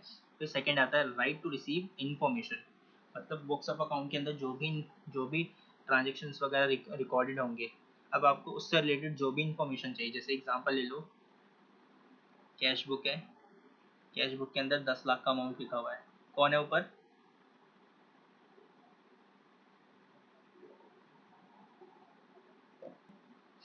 तो अगर मान लो कैश बुक के अंदर 10 लाख का अमाउंट लिखा हुआ है, सॉरी, अगर मान लो प्रॉफिट एंड लॉस अकाउंट है, उसमें ना 10 लाख का अमाउंट लिखा हुआ है सेल्स में, ठीक है। तो सेल्स में 10 लाख का अमाउंट कैसे आया, उससे रिलेटेड जो भी इन्फॉर्मेशन है वो आप मांग सकते हो, ठीक है। वाउचर्स मांगोगे, मतलब जो भी चीज़ें चाहिए होगी उससे रिलेटेड आप वो इन्फॉर्मेशन ले सकते हो। मतलब कुल मिला के ये है कि अगर बुक्स ऑफ अकाउंट में कहीं भी डाउट आता है आपको, तो उससे रिलेटेड जो भी इन्फॉर्मेशन चाहिए वो इन्फॉर्मेशन भी मैनेजमेंट से लेने का आपको अधिकार है, ठीक है। तो वो इन्फॉर्मेशन मांगने का भी अधिकार है। तो जितने भी इन्फॉर्मेशन हो गए, एक्सप्लेनेशन हो गए, जो आपको ज़रूरी लगता है वो आप मांग सकते हो, ठीक है। नेसेसरी जो भी है आपके ऑडिट को परफॉर्म करने के लिए, वो सारी इन्फॉर्मेशन आप मांग सकते हो ऑडिटर से। उसके बाद थर्ड आता है यहाँ पे ड्यूटी टू मेक इंक्वायरीज।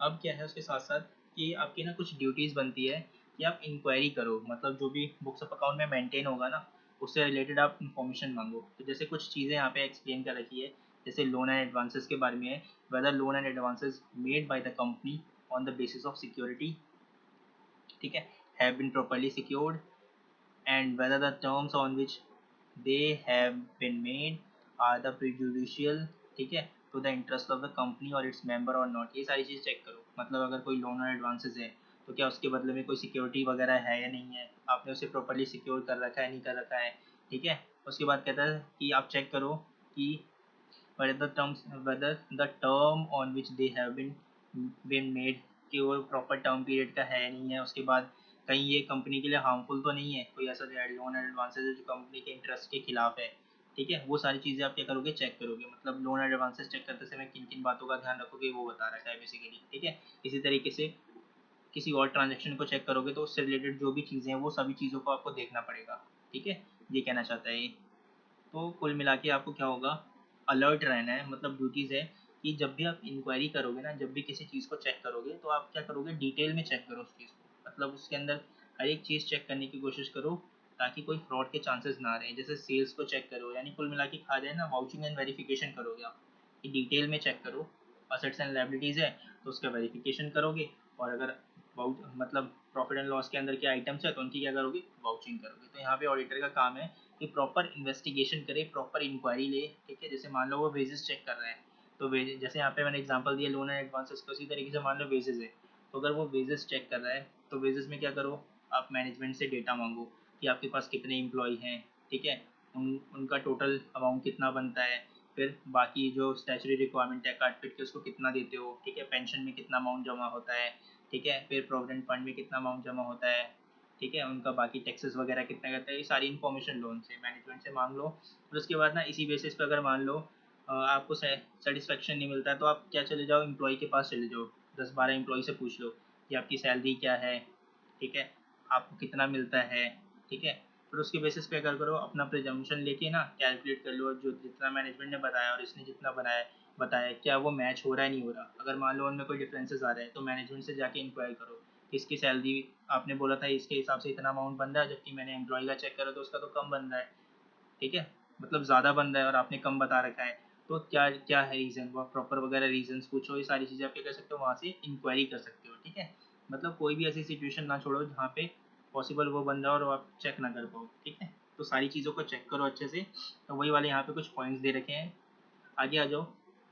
उसके बाद क्या ड्यूटी बनती है उसकी, duty to make report. Auditor का काम बनता है कि जब वो इन्वेस्टिगेशन कर लेगा, जब वो सारी चीज़ें चेक कर लेगा, वाउचिंग कर लेगा, वेरिफिकेशन कर लेगा, तो जब वो चेकिंग कर रहा होगा तो जो भी चीज़ें उसे सही लगी होगी, ठीक है, मतलब अगर जो भी चीज़ें उसे गलत लगी होगी, सॉरी, जो भी चीज़ें उसे गलत लगी होगी उसके बारे में वो मैनेजमेंट से उसने पूछा होगा। ठीक है, अगर वो मैनेजमेंट के रीज़न से सेटिस्फाई होता है तो ठीक है, अगर वो सेटिस्फाई नहीं होता तो उसे वो अपना प्रॉपर नोट डाउन कर लेता है। ठीक है, वो उस चीज़ को लिख लेता है। ठीक है, तो वो अपने वर्किंग पेपर के अंदर उस चीज़ को लिख लेता है, और वही जो चीज़ें उसने लिखी होती है ना, बाद में उसे रिपोर्ट बनाता है उसके बेसिस पे। ठीक है, और उसके बेसिस पे रिपोर्ट बनाता है। तो ऑडिटर की ड्यूटी बनती है कि वो रिपोर्ट बनाए और उसके अंदर उन सभी खामियों को लिखे, बताए मैनेजमेंट ने जो करा है। ठीक है, किसको बताएगा वो, किसने अपॉइंट करा था, मेंबर ने करा था, तो मेंबर को बताना, साथ में बाकी लोगों को भी बताना है जो इस कंपनी के ऊपर भरोसा करते हैं। कौन कौन, जैसे बैंक वाले। ठीक है, फिर इन्वेस्टर्स जिन्होंने कंपनी के अंदर इन्वेस्ट करा, जैसे मेंबर्स हो गए। ठीक है, और इनके अलावा भी इन्वेस्टर्स में और भी लोग आते हैं। ठीक है, साथ में गवर्नमेंट, लेंडर्स, क्रेडिटर्स। तो इन सभी, ये सभी लोग क्या होते हैं, कहीं ना कहीं कंपनी से जुड़े हुए होते हैं। तो इन सभी लोगों को बताओ कि मैनेजमेंट ने ये गलत काम करा है। ठीक है, तो ड्यूटी टू मेक रिपोर्ट, तो वो क्या करेगा, रिपोर्ट बनाएगा। Financial account true and fair view दे रहे हैं नहीं दे रहे। ठीक है, प्रॉफिट एंड लॉस अकाउंट सही है नहीं है, इन सभी चीज़ों के बारे में बताएगा। और ये रिपोर्ट किसको सबमिट करेगा, ये रिपोर्ट वो सबमिट करेगा मेंबर को। ठीक है, मेंबर को वो सबमिट करेगा। तो कुल मिला के ये काम होता है। उसके बाद देखो, एक पॉइंट और आएगा इसके अंदर।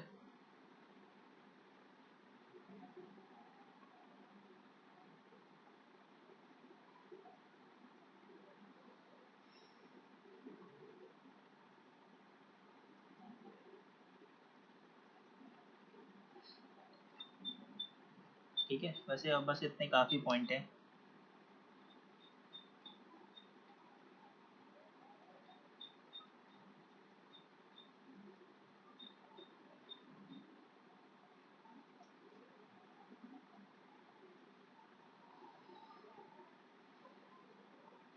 ठीक है, देखो ये कुछ चीज़ें हैं जो डिटेल में हम पढ़ेंगे चैप्टर नंबर 6 के अंदर, इस वजह से मैं यहाँ पे नहीं पढ़ा रहा हूँ। ठीक है, तो मिक्सअप है यहाँ पे, इस वजह से सारी चीज़ें नहीं पढ़ा रहा हूँ मैं। कुछ चीज़ें जो हैं वो छोड़ रहा हूँ इसमें से। तो अब देखो, ठीक है, चलो ये इंटरेस्टिंग टॉपिक है, एग्जाम ओरिएंटेड नहीं है बट मैं बता देता हूँ। कंसिक्वेंसेज और implication of fraud of auditor. कि मान लो ऑडिटर को अपॉइंट किया गया था कंपनी के अंदर फ्रॉड के बारे में पता लगाने के लिए। मान लो अगर वो खुद ही उनके साथ जाके मिल गया। ठीक है, मतलब मैनेजमेंट ने इतना पैसा दिया उन्हें, कह रहे हैं जितना बोल, तो अपनी कीमत बोल, जितना बोलेगा हम उतना देंगे। ठीक है, तो मैनेजमेंट ने क्या करा, उसे खरीद लिया, मतलब उसे ही अपनी तरफ मिला लिया कि वो फ्रॉड कर रहे हैं और उसमें से उसको कुछ अमाउंट दे रहे हैं। तो अगर वो जो है ना फ्रॉड में इन्वॉल्व हो गया, ऑडिटर कौन हो गया यहाँ पे? ऑडिटर जो फ्रॉड को पकड़ने गया था वो खुद उन्हीं के साथ मिल गया। हो सकता है ऐसा? हाँ हो सकता है, पैसों के लालच में हो सकता है वो। तो अगर ऐसा हुआ तो उस केस में क्या होगा, ऑडिटर के ऊपर क्या क्या होगा? तो देखो, अगर फ्रॉड के अंदर इन्वॉल्व हो गया ना ऑडिटर, तो वो उसकी लाइफ की सबसे बड़ी गलती होगी। ठीक है, सबसे बड़ी गलती होगी। देखो क्यों, वो इन पॉइंट से तुम्हें समझ में आएगा। उसे एक जगह फाइन नहीं लगेगा या एक जगह पेनल्टी नहीं लगेगी, 7 जगह उसके ऊपर पेनल्टीज वगैरह लगेंगी, टोटल 7 जगह। ठीक है, कहेंगे बस 7 जगह ही नहीं, ये 7 जगह बहुत ज़्यादा है। देखो कैसे, सबसे पहले क्या होगा, सेक्शन 140 क्लॉज 5 में कहता है कि एनसीएलटी जो कंपनी लॉ ट्रिब्यूनल है वो डायरेक्ट कर सकती है, मतलब इंस्ट्रक्शन दे सकती है कि ऑडिटर को चेंज करो। सबसे पहला लॉस कि उसका रिवेन्यू खत्म हो जाएगा, मतलब वो कंपनी में ऑडिटर नहीं बन पाएगा। आगे ऑडिटर नहीं बन पाएगा तो आगे की जो इनकम होने वाली है वो इनकम का सोर्स खत्म हो जाएगा। ठीक है, पहला लॉस ये हुआ उसको। दूसरा लॉस देखो आगे क्या होगा, if the audit has been passed, एक बार अगर ऑडिट पास हो गया, मतलब एनसीएलटी ने ऑर्डर पास कर दिया कि इस ऑडिटर को हटा दो, ठीक है, चेंज करो इस ऑडिटर को, उस ऑडिटर को हटा दो, the auditor will be disqualified to be appointed as auditor on any of the company for 5 years। तो जैसे ही वो उस कंपनी से हटेगा, तो ऐसा नहीं है कि उस कंपनी से हट गया वो किसी और कंपनी में ऑडिटर बन जाएगा जाके, नहीं, वो 5 साल के लिए किसी भी कंपनी में ऑडिटर बनने के लिए डिस्क्वालीफाई हो जाएगा, मतलब वो ऑडिटर की तरह काम नहीं कर सकता है। तो पहला लॉस तो ये हुआ कि आपको रिवेन्यू नहीं मिलेगा। दूसरा, उसके चक्कर में आप अब किसी और कंपनी में भी ऑडिटर नहीं बन सकते, वो भी 1-2 साल के लिए नहीं, अगले 5 साल के लिए। तो दो नुकसान हो गए आपके। आगे आ जाओ, if the order has been passed, ठीक है, under section 140 clause 5, then the auditor shall be liable for fraud. फिर उसके ऊपर लगेगा फ्रॉड के सेक्शन 447 वाले। तो 447 एक बहुत ही बड़ा सेक्शन है जो हम कंपनीज एक्ट के अंदर पढ़ते हैं। ठीक है, मैंने पढ़ाया है कंपनीज एक्ट के अंदर, वहाँ पे करेंगे हम। ठीक है, इस वजह से यहाँ पे डिटेल में नहीं कर रहा हूँ क्योंकि ये बहुत बड़ा सेक्शन है, इसलिए यहाँ पे छोड़ रहा हूँ। तो वहाँ पे amount of fraud, 3 times of amount of fraud, ठीक है, और कई जगह तो अमाउंट ऑफ फ्रॉड से लेके 8 times of amount of fraud तक का पेनल्टी लगता है आपके ऊपर, और साथ में जेल भी होती है आपको। ठीक है, मिनिमम 6 महीने से लेके 10 साल तक की जेल होती है इसके अंदर। तो यहाँ पे क्या होगा, इसके अंदर आपको 6 महीने से लेके 10 साल तक की जेल हो सकती है, और जितना आपने फ्रॉड करा होगा, मतलब जितना भी फ्रॉड में अमाउंट होगा, उस अमाउंट से लेके 8 गुना तक का अमाउंट आपको आपसे रिकवर करवाया जा सकता है। जैसे मान लो कंपनी जो थाने में जिस कंपनी ने फ्रॉड करा है, वो उस कंपनी का फ्रॉड मान लो 500 करोड़ का था। ठीक है, जो कंपनी के मैनेजमेंट ने मिलकर करा है, तो 500 करोड़ और उसका 8 गुना भी आपसे रिकवर किया जा सकता है। ठीक है, तो अमाउंट ऑफ फ्रॉड से लेके 8 times of amount of fraud, सोच लो कितना बड़ा अमाउंट होगा। ठीक है, नानी दादी याद आ जाएगी पे करने में। आगे आ जाओ, उसके बाद क्या है यहाँ पे, सेक्शन 141 क्लॉज 3, कि अगर मान लो कोर्ट डिक्लेयर कर देता है गिल्टी आपको, यानी कोर्ट ने प्रूव कर दिया कि आप गिल्टी हो, आपने आप फ्रॉड में इन्वॉल्व थे और आप भी इसमें पूरे पूरे भागीदार थे, then the person will be disqualified to be appointed as a auditor of any company for the period of 10 year. ठीक है, तो अगर ये प्रूव हो गया, देखो ऊपर प्रूव नहीं हुआ था तो 5 साल के लिए डिस्क्वालीफाई कर दिया था, मतलब जब तक का केस चलेगा जब तक वो रहेगा। ठीक है, बट अगर प्रूव हो गया कि हाँ आप गिल्टी थे, कोर्ट ने प्रूव कर दिया, तो उस केस में सीधा 10 साल के लिए आपको डिस्क्वालीफाई कर दिया जाएगा।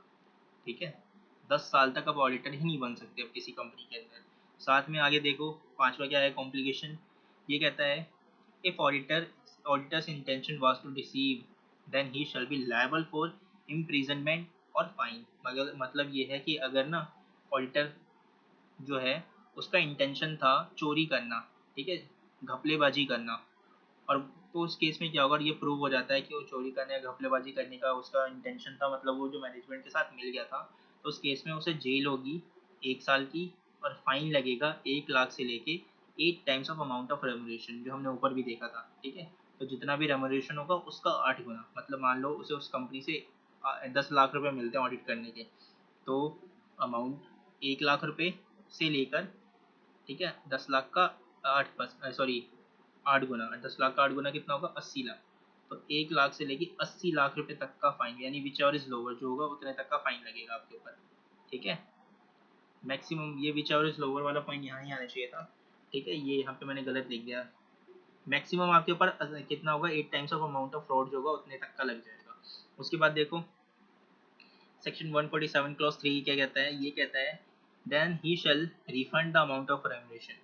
इसमें क्या होगा कि अगर मान लो आप आपको पाया गया कि हाँ आपने फ्रॉड वगैरह करा है, तो उस केस में आपको ना पैसा रिटर्न करना पड़ेगा, जो भी रेमुनरेशन वगैरह आपने लिया होगा कंपनी की तरफ से उस साल का, वो वापस करोगे। साथ में जो भी खर्चे वगैरह आपने करे होंगे, जैसे मान लो होटल वगैरह का खर्चा हो गया या फ्लाइट वगैरह का जो खर्चा हो गया, क्रेडिट कार्ड का जो खर्चा हो गया वगैरह वगैरह, ये जो खर्चे हुए होंगे, ठीक है, जो ऑडिट करने की करते वक्त जो खर्चा होगा वो भी आपसे वापस ले लिया जाएगा, क्योंकि ये खर्चा किसने पे करा होगा, कंपनी ने, वो भी आपसे ले लिया जाएगा। ये भी एक नुकसान है आपका।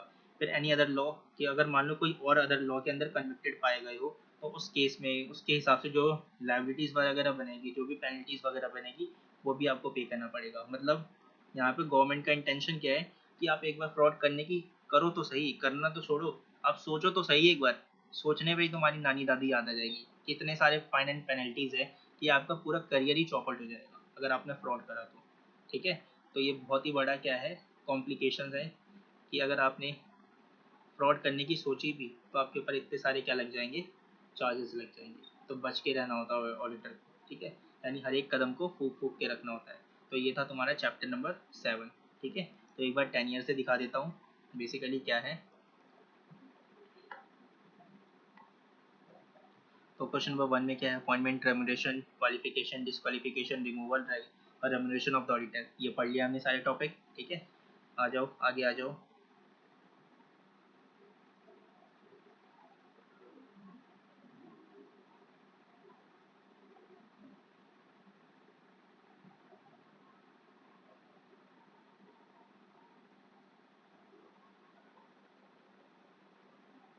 क्वेश्चन नंबर 2 देखो, उसके बाद यहाँ पे क्वेश्चन नंबर 2 क्या कहता है, discuss the power, rights, duties of the auditor. ये भी हमने पढ़ लिया है।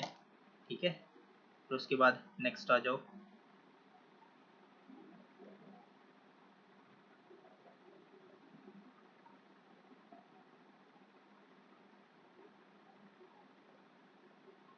इसकी वीडियोस मैंने तुम्हें पहले भी भेजे होंगे। ठीक है, बुक से पढ़ा के वो देख लेना। और वैसे तो ये काफ़ी है।